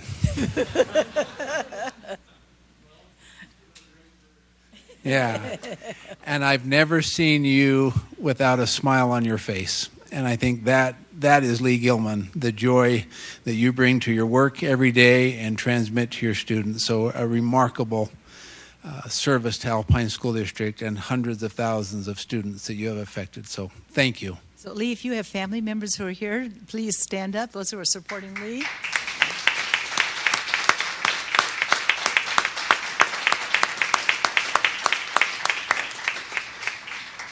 Thank you. The last recognition we would like to make is for our high school state championship teams. They are not here tonight. A lot of them have graduated and they're on their way. And we did send certificates to their schools. But we would like to acknowledge the following. American Fork High School, state champions, 6A baseball. Timpanogos High School, 5A baseball. Mountain View High School, 5A boys track. Lone Peak High School, 6A girls state golf. Lone Peak High School, 6A girls lacrosse. Lone Peak High School, 6A girls state track. Congratulations to all of these wonderful athletes, their schools, their coaches, and their families.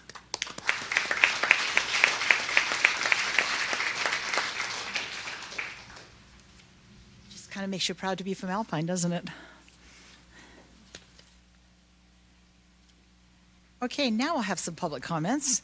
A little introduction. We have up to 30 minutes for public comments, and we would like each person to take 3 minutes. We have a little timer that you can see so you can watch your time. I have a sign-up sheet here available. If there's someone who did not sign up on the sheet and would like to make a public comment, we'll invite you to come forward at the end. As you come up, please introduce yourself by saying your name. You'll be given 3 minutes. And the board does not engage in discussion during public comment period. If necessary, we can arrange for a staff member to communicate with you later. Personnel issues are not appropriate discussion items for an open meeting environment. If you have a personnel concern, please contact a member of administration or put your concern in writing and address it to the Board of Education. All right, our first comment will be Candace Gustafson. If you'll just come right up here.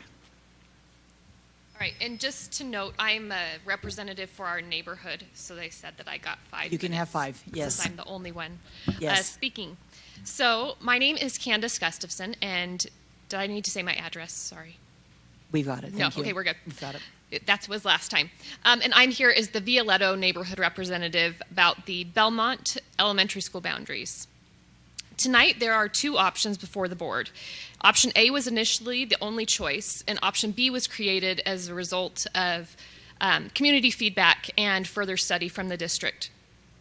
And the difference between the 2 options is Violetto in one option and an apartment complex that is currently under construction that will be completed within the next few months. One going to one school and the other going to the other.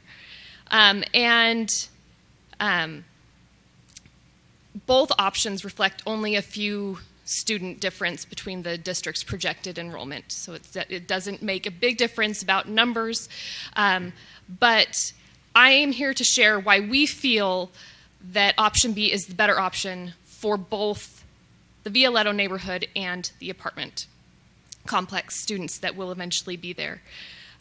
Option B keeps Violetto together with our community. Not only would option A split us from the Lakeview neighborhood that is tightly entwined with Violetto, it divides us from 2/3 of our ward that stays in Belmont in both options, as well as many that are in the French program and won't be going to Traverse even if option A is chosen. And in addition to that, we have spent years from the very beginning of Belmont being created just investing in the community and the relationships and the traditions that take place there. And the apartments, at this point, since there's no one living there, don't have any existing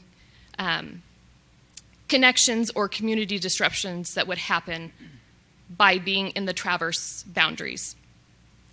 Option B also requires fewer district resources in the form of buses.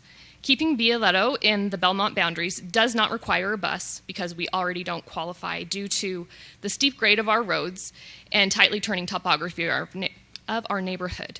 In contrast, the apartments would move into the Traverse boundaries in option B, and they are in walking distance to the school, have flat, safe walking routes, and easily can get there regardless.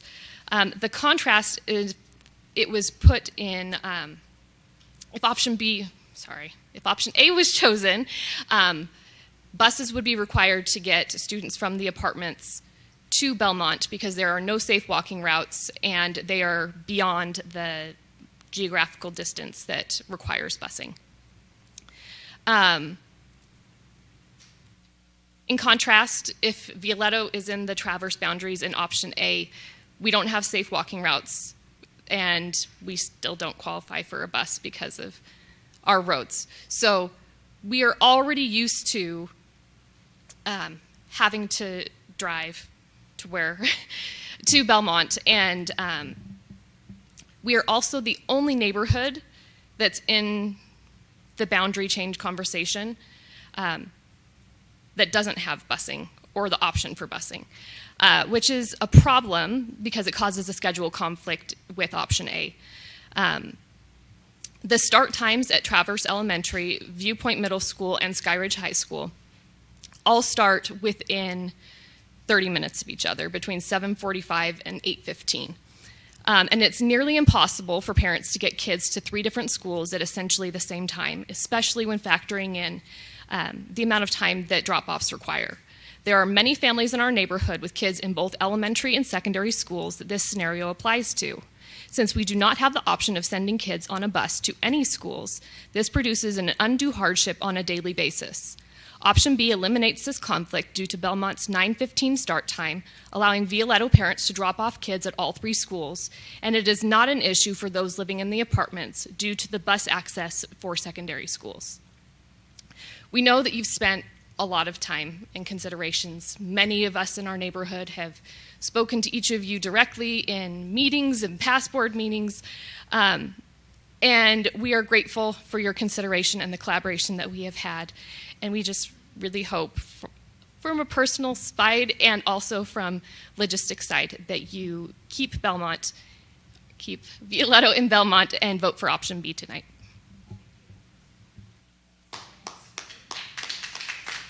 Thank you. Next, Candace Willard. Oh, we've already done that? Okay. It said, I didn't know if there was another in addition. Okay. Then Eric Nelson.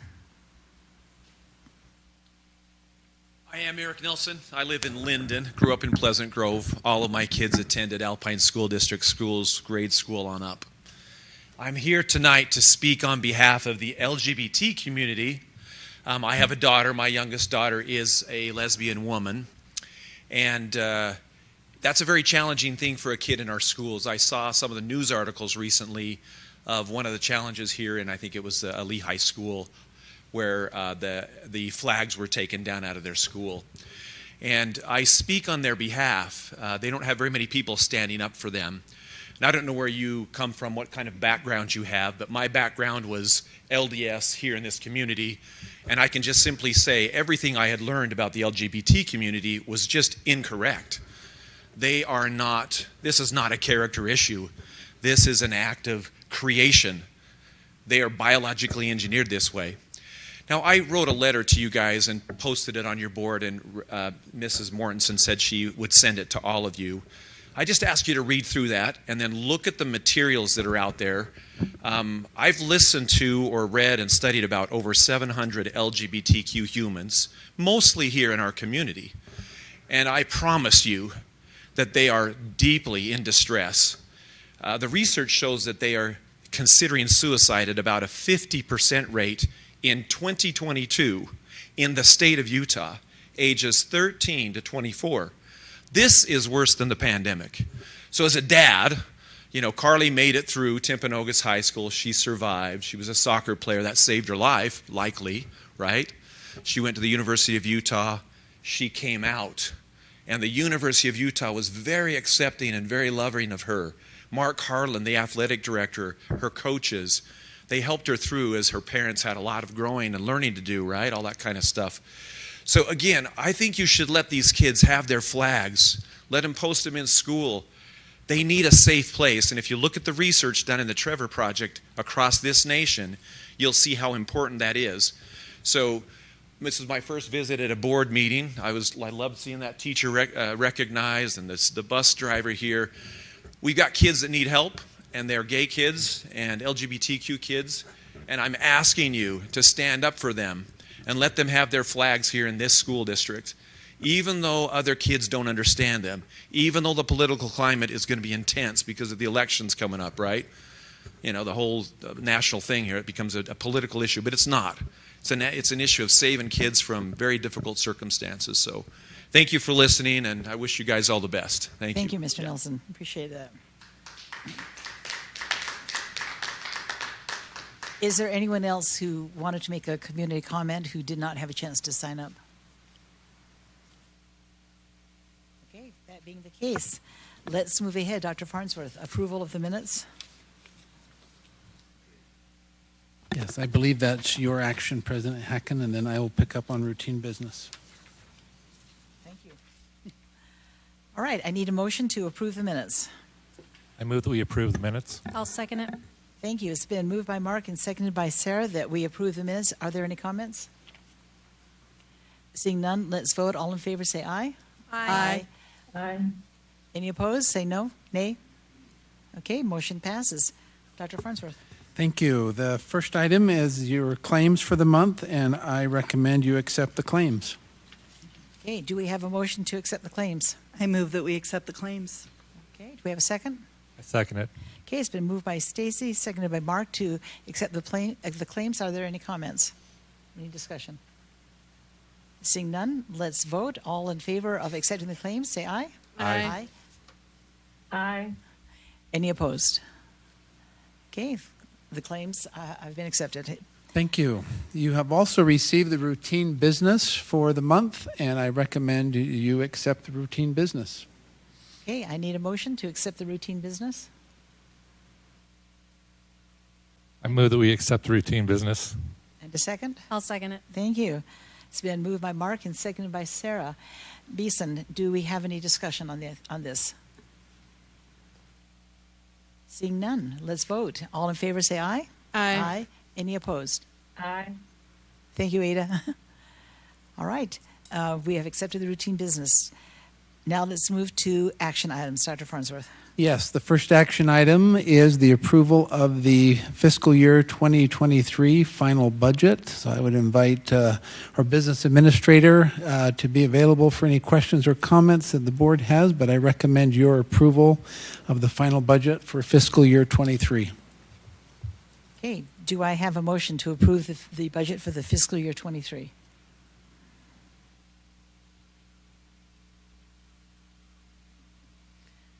I move that we approve the FY23 final budget. Thank you. Do I have a second? I second it. Thank you. Okay, it's been moved by Julie and seconded by Mark. At this point, let's have questions and discussions. We have heard a presentation on this in study session. We also had an opportunity to have a public hearing. Are there questions or comments at this time? Rob, would you like to make a comment at this time or a recommendation? Thank you, President Hacken. Yes, I would love to make a comment. Some people may wonder why the board approves a final budget, because there's changes during the year.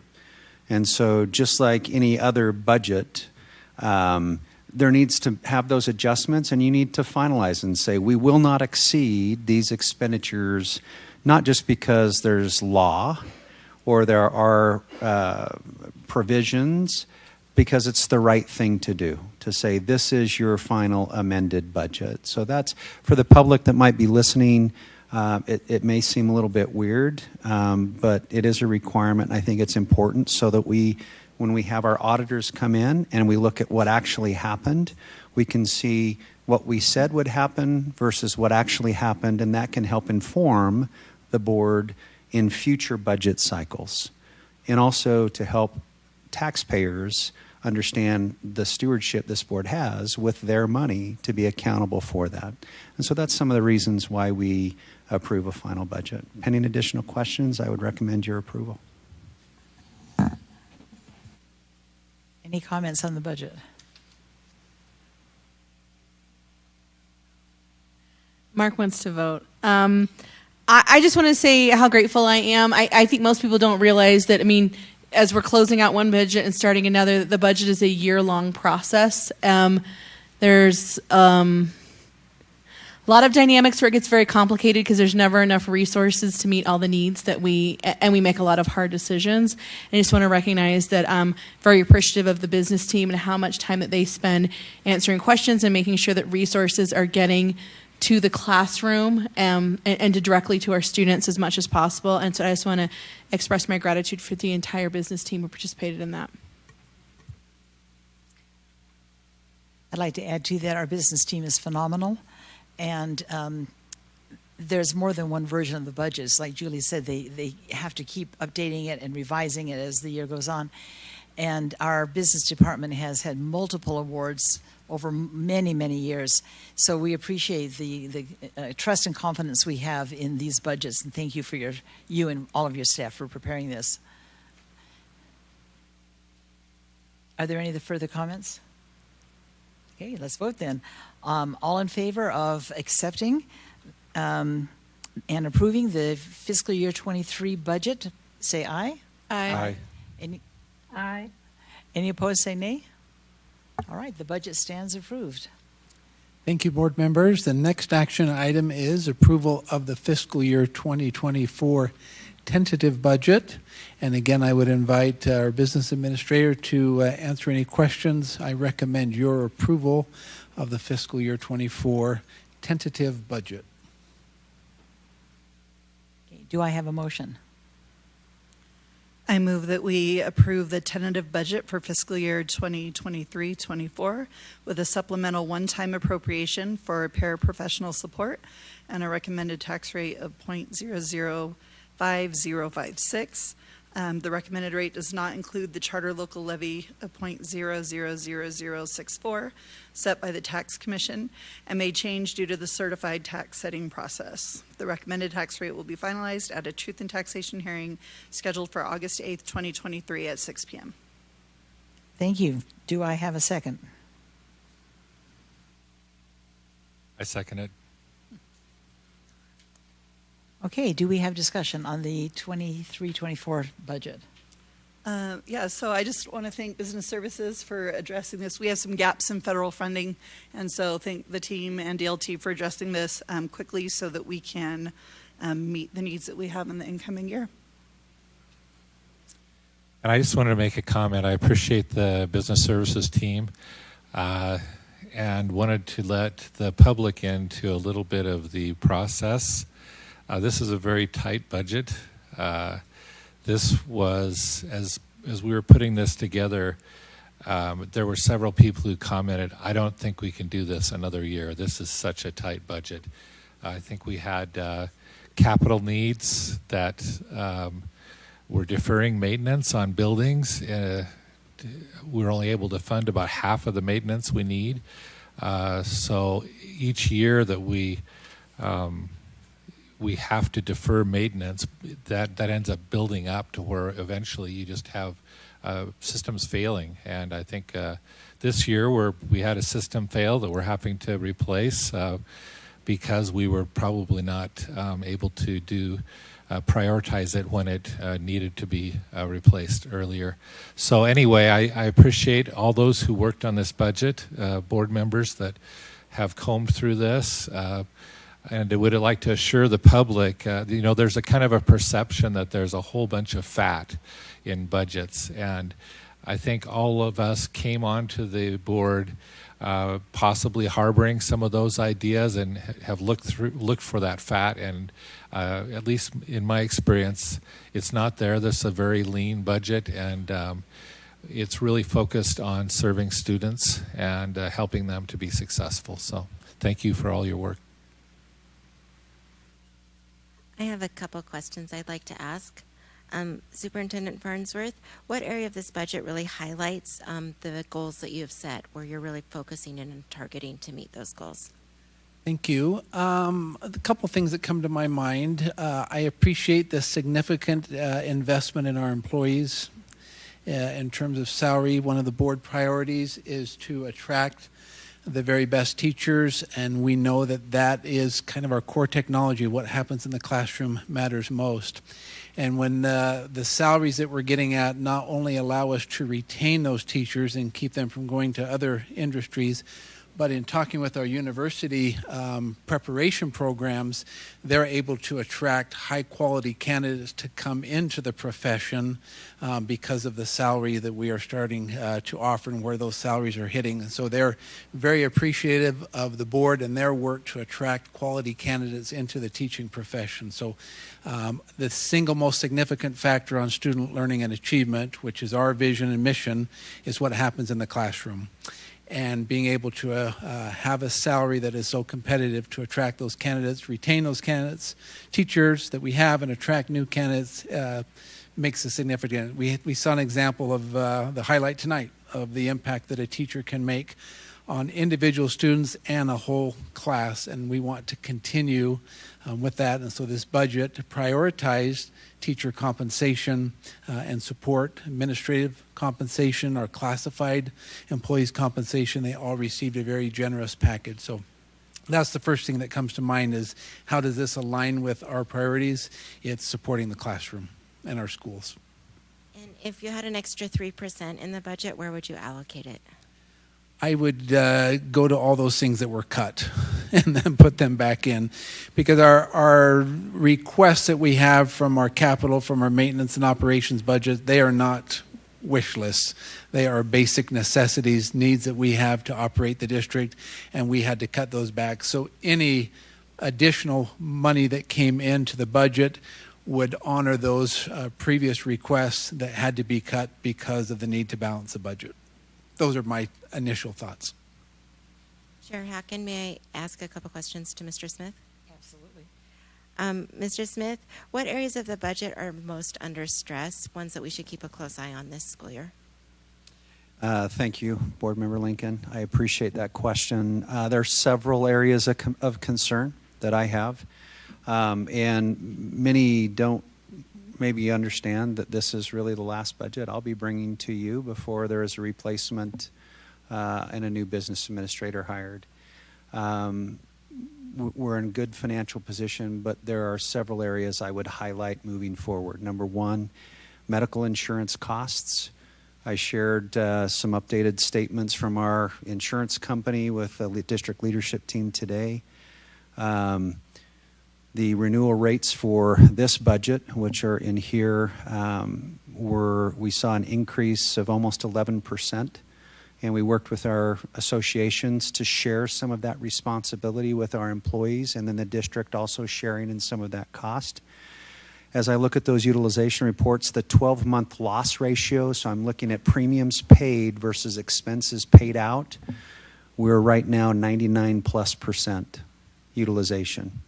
And so by the time you factor in the administration, the claims payment, so forth, and you look at the regional cost of insurance, those regional inflationary increase, whether it's prescription drugs or whether it's providers or facilities, unless that trend changes quickly, your FY25 renewal will be double digits. And so that I would say both in the current budget, again, working with employees, we've mitigated that to some degree. But when your total spend for health insurance is $100 million plus, it's $102 million this next year, double-digit increase is a significant challenge for the board moving forward. Number two, I think Superintendent hit on salary and benefit costs. I think you have a very competitive salary and benefit structure. For those that would like to look at a third party, not just our data within this budget report, but you want to look at a third party, go to the state auditor's office, look at their Project Kids website, and look at salaries, teacher salaries by district. And look at anything beyond the first 5-6 years. And then look where Alpine ranks in its compensation. Taxpayers, teachers, board members will be pleasantly surprised. Alpine is at the very top. Why are we not at those first years 1 through 5? Partially because of the way we structure our compensation. We provide additional increases for people who stay with Alpine. The second reason, we have a significant turnover of young teachers within the first 5 years. We lose a lot of our teachers. Once they stay with us past year 6, that retention is significantly higher. And there's many dynamics in that. But salary and benefit costs, because the last 2 years, this board has invested record increases. Again, your leadership, superintendent's leadership, funding from our state legislature, and funding from our local taxpayers. But to sustain that moving forward, that will become an increasing challenge because those costs are ongoing costs. Third area of concern I have is utility costs and fuel. I'm concerned that we have implemented multiple cost containment strategies. We partnered with Synergistic. Kimberly and her team have done a phenomenal job at looking how we can save energy, slow the growth of those costs. We saw some blips this year with natural gas. Our January bill was a shocker to me. Again, we have some opportunities there to look at cost containment, conservation, and cost avoidance strategies. And so those are some areas I think we need to continue. Fuel for vehicles, we have a little bit of a lull with some decrease, especially in diesel. I drive a diesel, so I'm kind of happy to see what's happened just recently. But will that sustain itself, or will we see that turn back around? That's a concern. Fourth issue, any property, liability, cyber policy that we reinsure with. I serve on the State Risk Management Advisory Board along with Superintendent. There are fewer reinsurers in the market, and so those premiums are increasing significantly.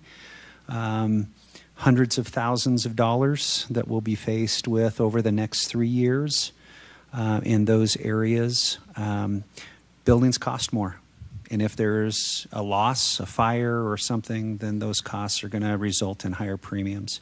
And then the last area of concern I would probably hit in the general fund side is just the need for additional investment in support, paraprofessional support, in specialized classrooms.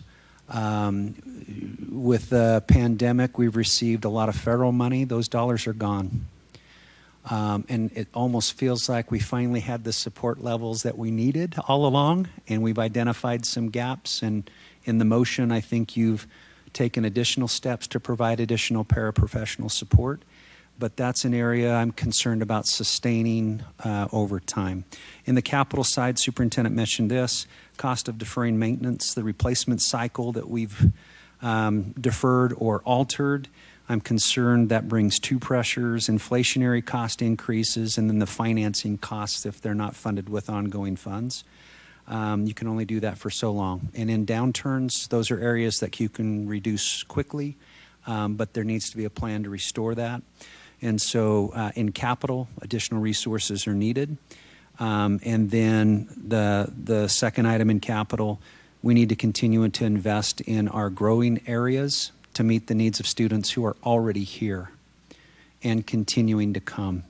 Whether that's new buildings, whether that's new portables, this budget contemplates a couple of those things, but also in areas where we have declining enrollment. We do have schools that have seismic concerns that this board has been very active in trying to replace and rebuild older facilities. We have more work to do there as well. So just a couple areas on the capital side. And do you see an opportunity where we can partner with legislators in any particular area where we can increase funding? Great question. Yes, they provide a lot of funding to us, and I appreciate the investment our legislators make in public schools. 3 priorities, I would say: put the money in the WPU, let this board decide what your local needs are, because your needs are very different than Morgan School District, where I worked before, very different than rural Utah, where I was educated. And I think we need to value the local decision making. Happy to be accountable, but that WPU investment really is where the number 1 priority should be. Number 2, I think the state needs to invest additional resources in our special ed funding. Federal funding has not kept pace. We have more to do. We have a legislator that's opened a bill file that we will be working with and have worked with in the past on special ed funding. That's an area I think we do have opportunity and need. And we have some data now with some of the changes to do that. And then the last one I would say is in capital. This year in this budget, if you look in the capital budget, we had $10 million of state funding last year. This year we have about $900,000. In 1 year, that $9+ million loss is a significant impact to a growing school district that has significant needs. So again, there was a priority change, but that's an area that I'd like to see additional effort and support that districts like Alpine need. Thank you. Okay, Rob, I need to clarify something based on the motion that was made, because we're talking about a recommended tax rate, and from my understanding, basic rate is not going to be available till tomorrow, correct? Correct. Okay, so what is the recommended rate? Is that locking us into an increment or a partial increment? It is not. Great question. Thank you, Board Member King. There are 4 rates which we have data on. There is 1 rate we will hopefully have tomorrow. The language that was read in the motion allows for changes due to the certified tax setting process. 1 which includes the setting of the basic rate, which we hope the Common Data Committee will set tomorrow. That's what we've been assured will come. And then second is the truth in taxation. This board will then determine whether you raise tax or not. But that's within your prerogative. We have posted a hearing for August 8th. We requested that, Jason, back in January, which we always, first out of the gate, we try to get our letter into the county right up front. We just need to know from the board. This budget does not have any tax increments built into it.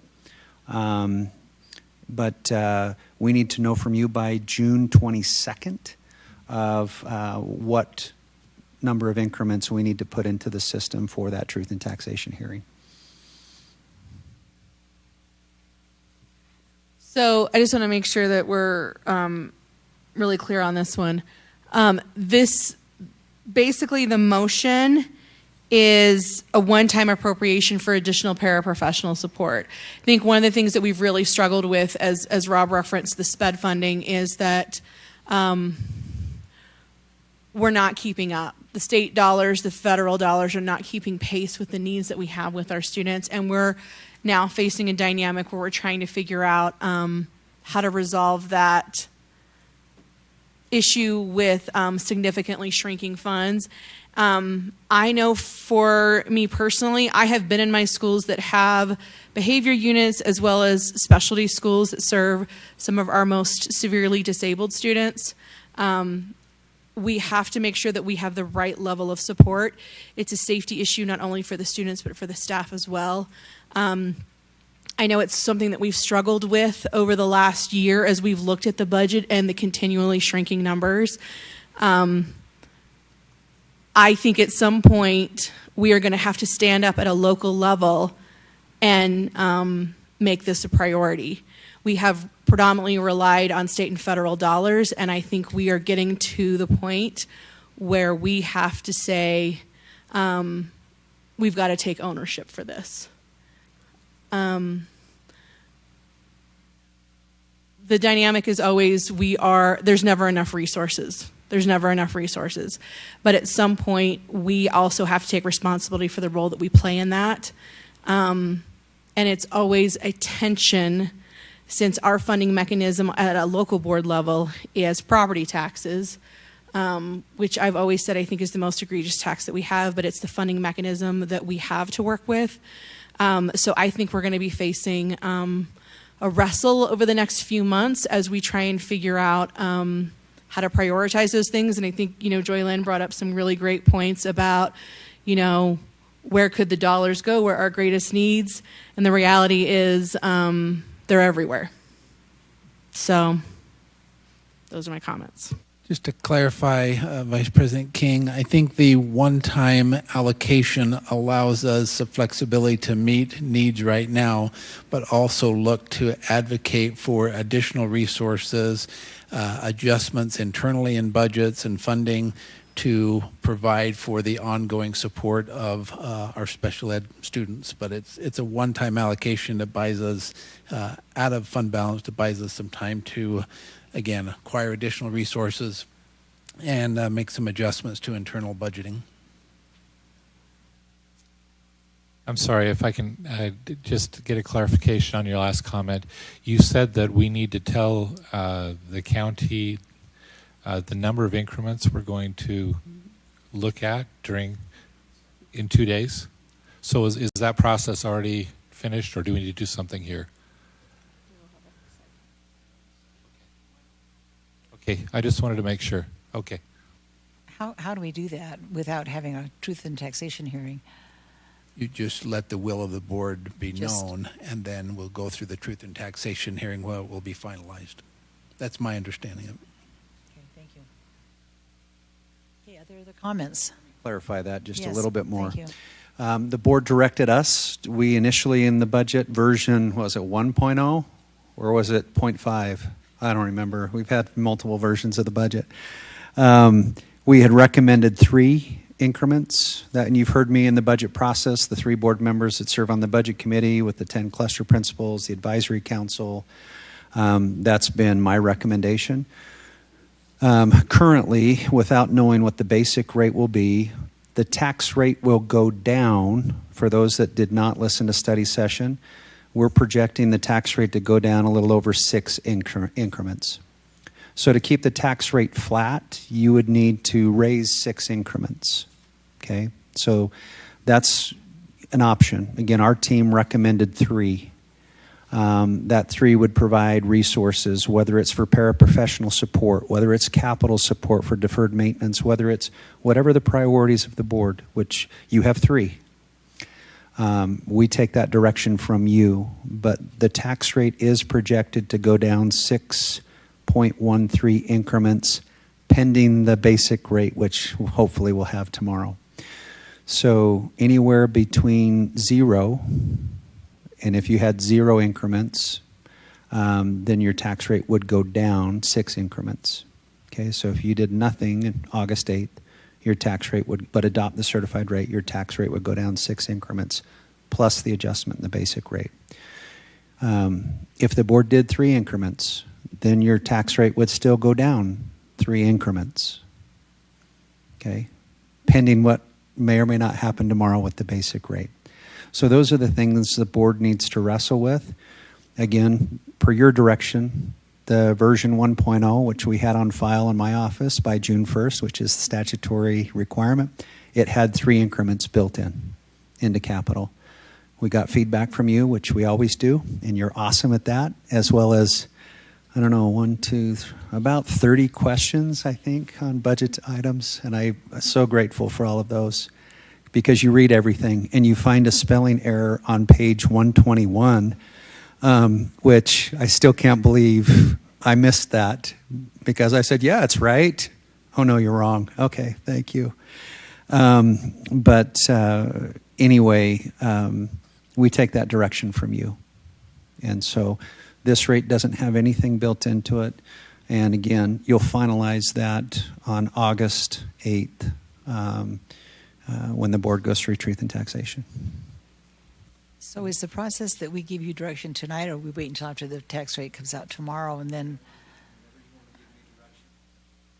And we do, Rob's team does have documentation he can show you of the impact of that sequence of increments.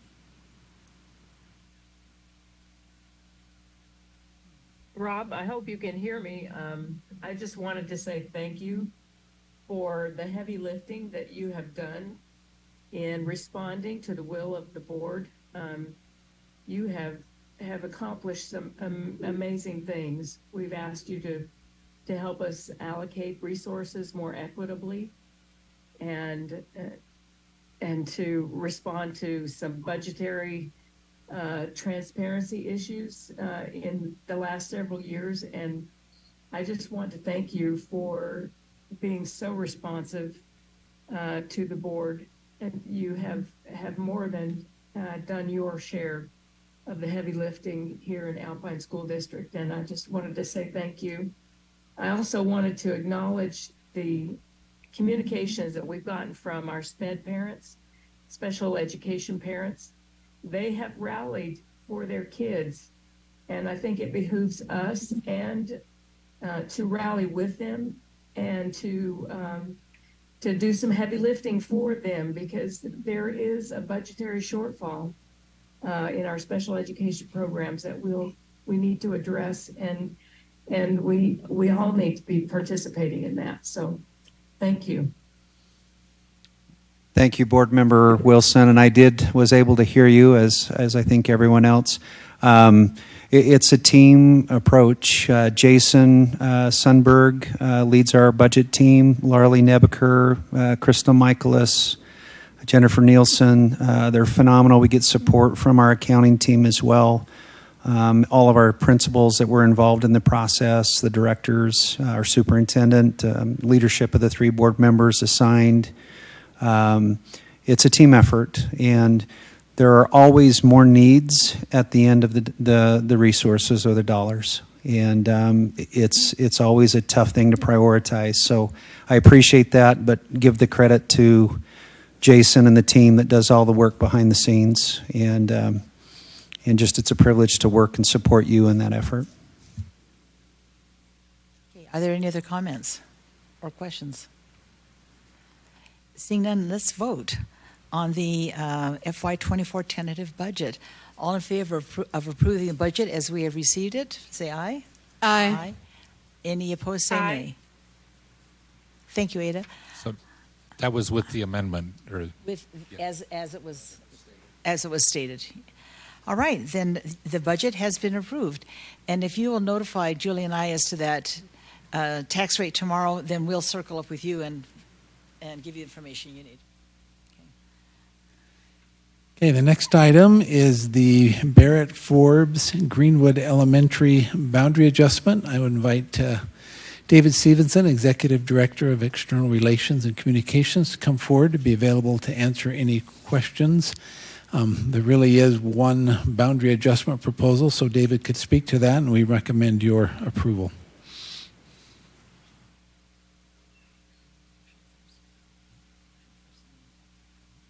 Okay, we need a motion. My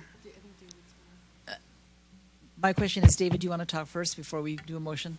I just have one brief statement, if that's okay. Mm-hmm. So we have the two boundary changes on the agenda tonight, and I just wanted to let you know that specific information on these were sent to parents on February 6th.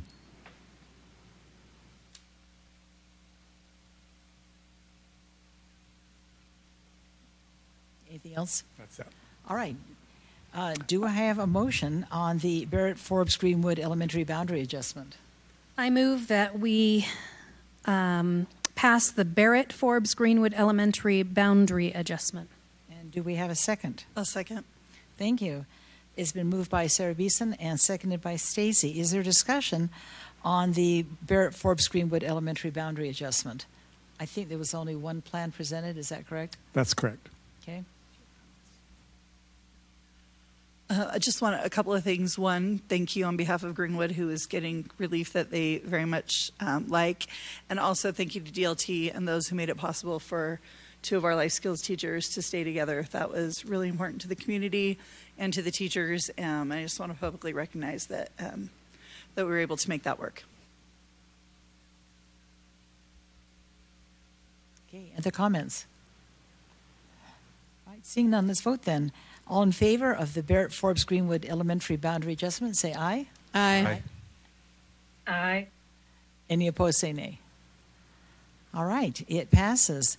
Next, the Belmont Traverse Mountain Elementary boundary adjustment. Yes, and we have David Stevenson here again that can speak to that. Those two options, option A and option B, and our staff is recommending option A as the change due to I think the impact on transportation related to that option. So, and David, you can speak a little bit more to that. Sure. So option A was the original option, which moves this area here of Violetto and then this area here to Traverse Mountain. You can see the numbers there if there were no change. And if we go with the change, and then option B leaves the Violetto neighborhood at Belmont. I did get some information that I wanted to share with you as you're considering which of these two options. So in option A, there were 26 K through 5 students at Belmont, and 8 of those were in the DLI French program.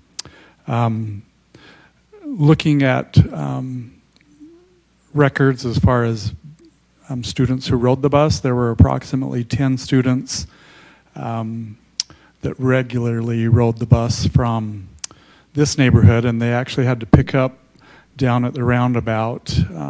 The bus can't go up into the neighborhood because of the incline, and those students were transported to Belmont. I also want to point out that in this neighborhood, which was Belmont, or they attended Belmont, 5 of those students actually went out of area to Traverse Mountain. So if you were to go with option A, and a suggestion would be if parents want to have their students stay at Belmont, they could go through that out of area process, similar to how those 5 students who were boundaried into Belmont went to out of area to Traverse. It would just kind of be the flip side of that, if that makes sense.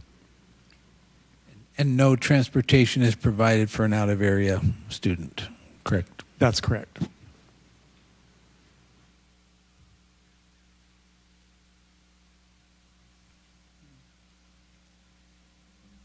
Okay, thank you. Do I hear a motion? I move that we approve the Traverse Mountain Belmont option B for the upcoming school year. Do we have a second?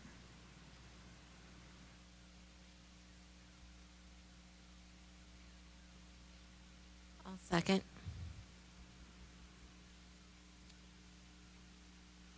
Can I revise my motion? Yes. I move that we accept option B for the Traverse Belmont You area. said before.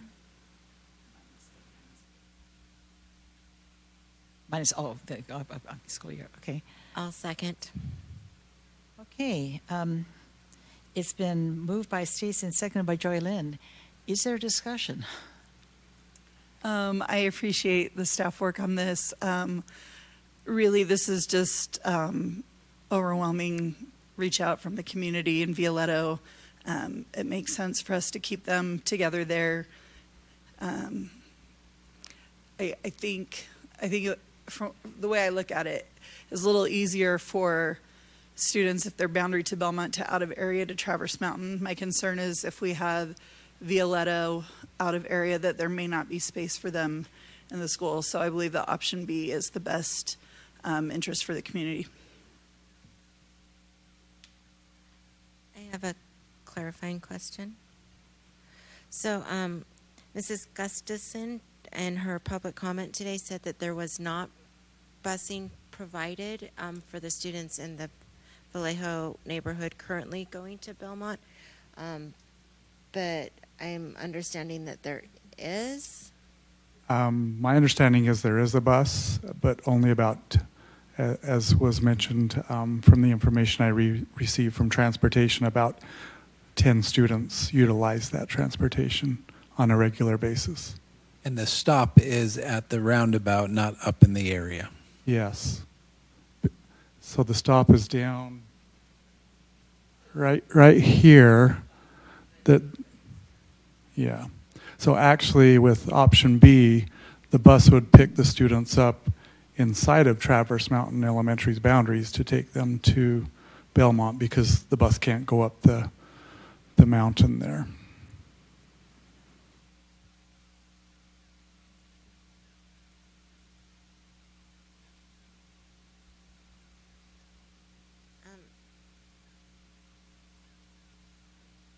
And what is the distance? Can I from clarify Vallejo something? to Belmont? Was Board Member Bateman's motion, was that seconded? Yes, it was. Thank you. Would you show us option A again, please? Are the numbers? So option about the A same? this is the Violetto neighborhood, and they're within the 1.5 miles to Traverse Mountain. And what is their distance to Belmont? I'm not sure the exact distance. All I know is that it's more than 1.5 miles.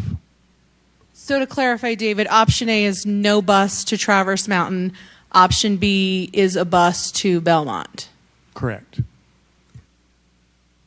For the Violetto neighborhood.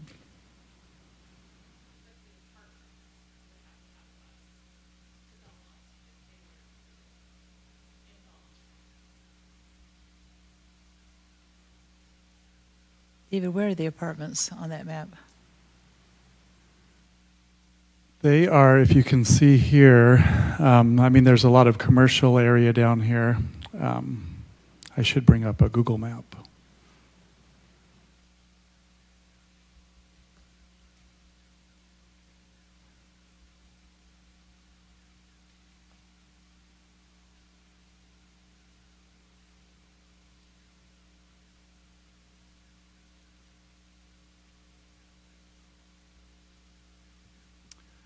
So the apartments are being built here behind the Harmons area there. So I would have to double check with transportation and Derek Farnes on the distance and whether or not that would require a bus to Traverse Mountain versus they would be bused to Belmont. So in option A, the apartments go to Traverse Mountain? Option A, they go to Belmont. They go to Belmont, thank you. Some, yeah. Can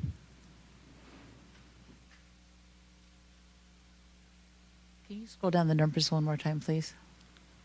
To say that again? Scroll down to the other map. Oh, I want to yep. see the numbers. So this is A, and this is B.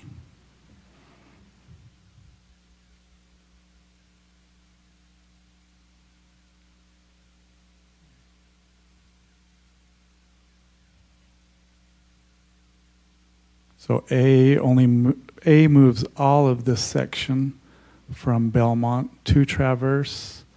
B only moves this section to Traverse. So how many students are in the Violetto area? About? Well, this last year there were approximately 25.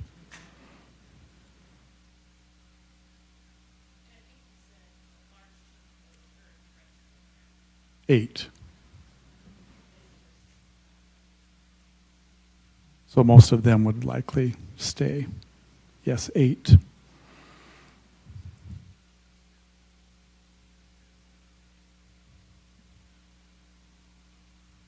One question, Dave, and I don't know if the boundary committee reviewed this, but with the Sky Estates development that's coming, which would be in Belmont's boundaries, is there any concern for that?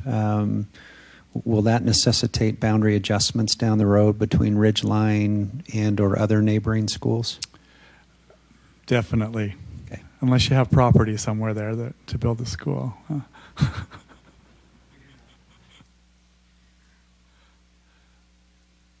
The reason I think the recommendation is just the busing issue. We're lacking drivers and having double runs, and so we're always concerned about the stress that budget or that boundary adjustments will make on transportation.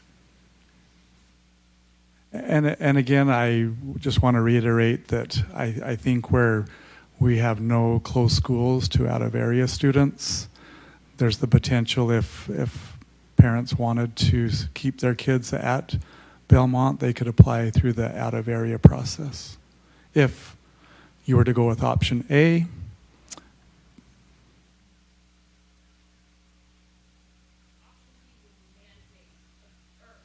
Can I just note that on our report on retirees, those that are leaving employment, there are a number of bus drivers, and it seems like bus drivers is going to be a real issue for us this year. So I think we do have to consider what the staff recommendation is here.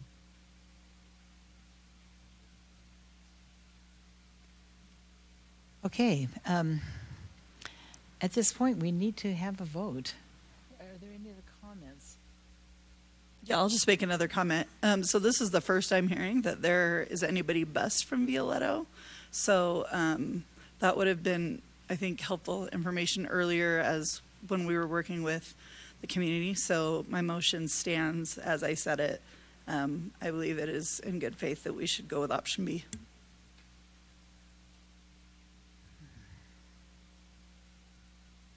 Are we ready for a vote? Okay, it was moved by Stacy and seconded by Joylyn that we adopt Belmont Traverse Mountain Elementary Boundary Adjustment option B, correct? All in favor say aye. Aye. All opposed say nay. Nay. Nay. Nay. Do we need to take a roll call vote? It appeared as though it did not pass. 2-5. That being the case, do we need a new motion?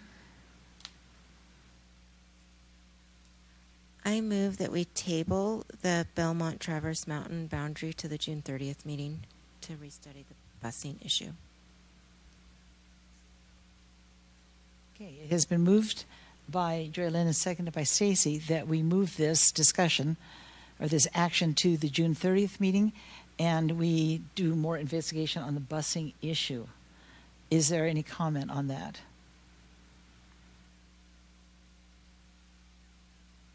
Okay, let's vote on all in favor of moving this as an action item to the 30th, June 30th meeting, say aye. Aye. All opposed? Nay. I think that passed. I did not vote. You did not vote? Okay, roll call. Aye. Nay. Can you restate the question, please, President Hacken? That we move this item to an action item on the June 30th board meeting with more study on the busing issue in the meantime. Okay, I would vote aye. Okay, so Joylyn, you and I. Joylyn, aye. Nay. Aye. Aye. Okay, it passes then, and we will move this as an action item to the 30th. Okay. No, we'll get some more information on busing. And if there are specific questions with respect to busing, let us know. We'll get that information to the board. Thank you. Okay, Dr. Farnsworth. Yes. Action item number 5, Resolution 2023-008 authorizes the approval between Alpine School District and Crown Castle to expand the leased area at Orem Elementary. They are doing expansion on a cell tower and need an easement to address that expansion. So we would recommend your approval of that resolution. Okay, do I hear a motion? I move that we approve Resolution 2023-008, authorizing the approval between Alpine School District and Crown Castle to expand the leased area at Orem Elementary. Do I have a second? I second it. Second. Let Ada have Let's it. give it to Ada. Okay, it's been moved by Julie and aided and seconded by Ada. Is there discussion? Seeing none, let's vote. All in favor, say aye. Aye. Aye. Any opposed? Okay, it passes. We have authorized the approval between Alpine School District and Crown Castle to expand the leased area at Orem Elementary. Item number 6 is Resolution 2023-009. We are seeking the authorization to declare a vehicle excess for disposition. It's a 2005 GM Express van with 185,000 miles on it that has served us well and now can go to disposition. We recommend you approve that authorization. Okay, do I hear a motion? Ooh, I will move Resolution 2023-009, authorizing a vehicle declared excess for disposition. And do I have a second? Second. Okay, it's been moved by Julie and seconded by Joylyn. Is there any discussion? Seeing none, let's vote on Resolution 2023-009, authorizing a vehicle declared excess for disposition. All in favor say aye. Aye. And any opposed? Aye. Thank you. It passes. All right, next. Yes, we have some policies to retire. We'd invite our Executive Director of Legal Services, Craig Brinkerhoff, to come up, be available for any questions. These are all recommended retirements of policies that are outdated, the content is no longer relevant or is addressed in a different policy. So we would recommend your approval of retirement of policy 2000. So I'll just make a quick comment that covers actually each of these retirements. Greg, we're going to do them one at a time. So do you want to give them to us one at a time? Well, they're kind of for the same reasons. So if I say it once, they would apply to each of them. If that's Okay, thank you. Okay. Yeah, you can take action one at a time. Okay. Anyway, so there was two main reasons that the committee felt like these were ready for retirement. One is that we felt like the scope of these policies actually fell outside of the board and fell underneath more of the superintendent's duties. And so for that reason, we felt like it would be better for the board to retire these policies and move them under the superintendent's jurisdiction where they're more properly served. So that was the number one reason. And then the second reason for retiring several of these is that many of the concepts are contained within policy 2131, which is the policy that talks about the superintendent and his duties. Okay, thank you. All right, do I hear a motion to retire policy 2000, concept and roles in participative administration? I move that we retire Policy 2000, the concept and roles in participative administration. Okay, do I hear a second? Second. Okay, thank you. It's been moved by Sarah and seconded by Draylyn. Is there any discussion or questions? Seeing none, all in favor of retiring Policy 2000, say aye. Aye. Aye. Any opposed? Aye. Thank you. It passes. Thank Next. you. We recommend retiring Policy 2100, Organizational Units, Structural Relationships. I move that we retire Policy 2100, Organizational Units, Structural Relationships. Do I hear a second? I second it. Okay, it's been moved by Draylyn and seconded by Mark. Is there any discussion? I'd like to make a comment. As we went through all of these in Policy Committee, some of these are only a paragraph long, and they're written in the 80s. Some of them were 1983, 84, and they are covered better in other places. So I think that we can have quite a bit of confidence in this recommendation. Shall we vote on it? All right, all in favor of retiring Policy 2100, say aye. Aye. Any opposed? Aye. Thank you, it passes. Next. Next is action item number 9, Policy 2130, Job Specifications, and I recommend your retirement of that policy as well. Okay, do I hear a motion? I move that we retire Policy 2130, job specifications. I second it. Thank you. Moved by Sarah, seconded by Mark. Any comments? Seeing none, all in favor of retiring Policy 2130, say aye. Aye. Aye. Any opposed? Okay, it passes. Action item number 10 is the retirement of Policy 2220, Staff Advisory Committees, and I recommend your retirement of that policy. Okay, do I hear a motion? I move that we retire Policy 2220, Staff Advisory Committees. And a second? I'll second it. Thank you. It's been moved by Draylyn and seconded by Sarah. Any comments? Well, as we've been writing policy, and especially since we've been looking at the ones that need to be retired, one of the biggest things with policy writing is to make sure that the policy is actually relevant. And that's been something that we've been looking at. And there's so many things that don't deem necessary to have a policy for. And these 4 policies are one of those. And just like Craig had mentioned at the beginning, 2131 kind of envelops all of that. And most of this is not in the purview of school board members, but is in the purview and considered day-to-day operations of the district that the superintendent would be over. And so I want to thank the board for their support on all of these and to retire them. Okay, thank you. All in favor of retiring Policy 2220, say aye. Aye. Any opposed? Aye. Okay, that passes. Dr. Farnsworth. Yes, the next action item is House Bill 403 requires annually for the board to declare if they're opting into mental health screening. And we have 2 mental health screeners that we use. One is the Terrace Betrix assessment. The other is the Columbia Lighthouse Project. These are opt-in by parents, so parents opt whether or not their students are going to be assessed using one of these 2 assessments.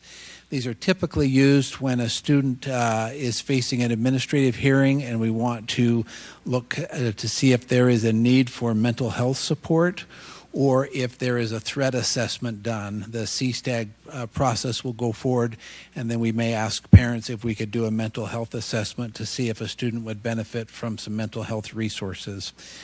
Sometimes a student would be referred to the Focus Center because of behaviors or other challenges.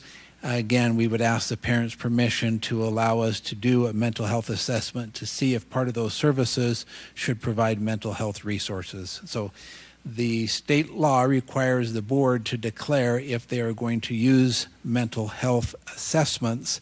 These are the 2 we use, and those are the purposes for which we use them. And we would recommend that the board approves our continued use of those as an opt-in opportunity for parents to allow us to better assess students and provide for their needs. Okay, thank you. Do I hear a motion? I move that ASD opt into the mental health screening per HB 403. And do I hear a second? Thank you. It's been moved by Mark and seconded by Stacy. Is there discussion on this? I think as we discussed it earlier, we have been performing these assessments for years and found them effective in serving students and again, an opt-in for parents. And so really with this new bill, we're just required to approve them in a public meeting. So it seems like an easy decision. Typically, by state statute, it can be part of a consent agenda. I think we're just being overly cautious here and making it as part of an action item on the agenda. Any other questions or comments? Okay, all in favor of approving the ASD opt into mental health screening per HB 403, say aye. Aye. Aye. Aye. Any opposed? Okay, that passes. Thank you.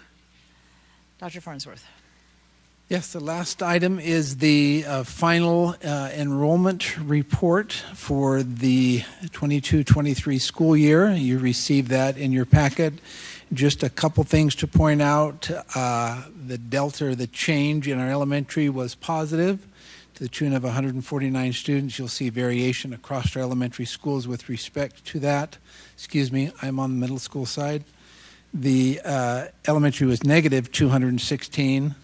The middle school was a positive 149, and then the high school was a decline in 718 students. I think we're concerned about that attrition, particularly at the high school level.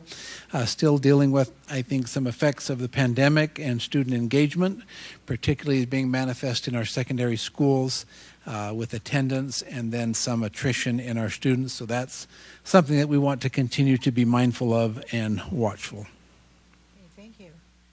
We have an opportunity now for board reports, board member reports. Is there anyone who would like to report on a committee meeting that they have attended?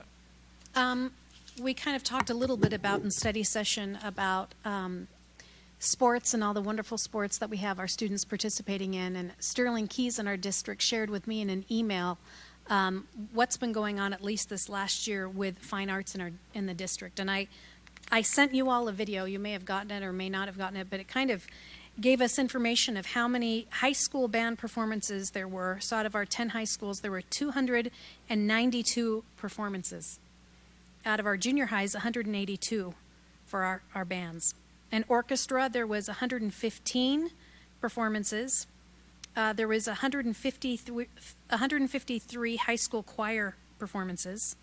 171 middle school performances, and there were 87 high school dance performances, 63 middle school performances, 258 high school drama performances, and 192 junior high drama performances. And that just was astounding to me.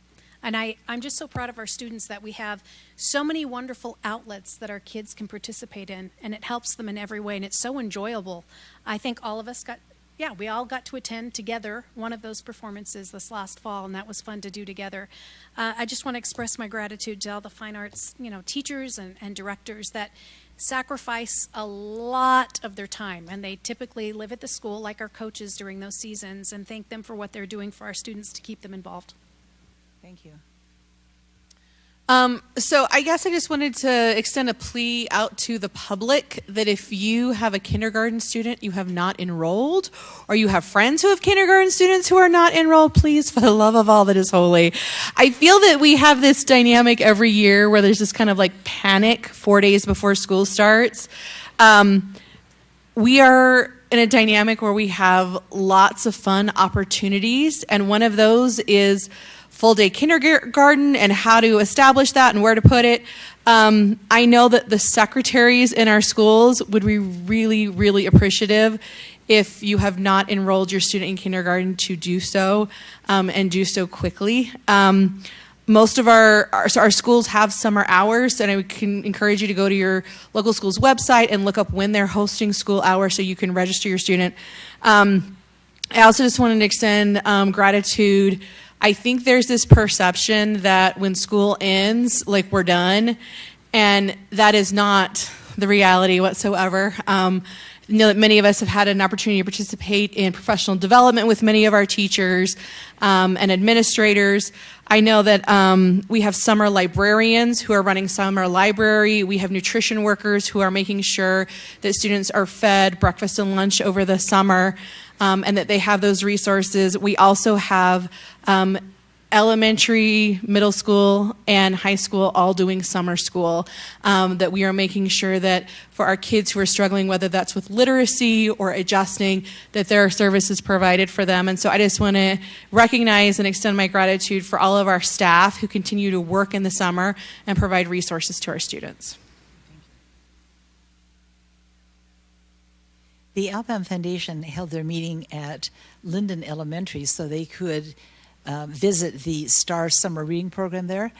And that is a phenomenal program that has blessed the lives of so many children.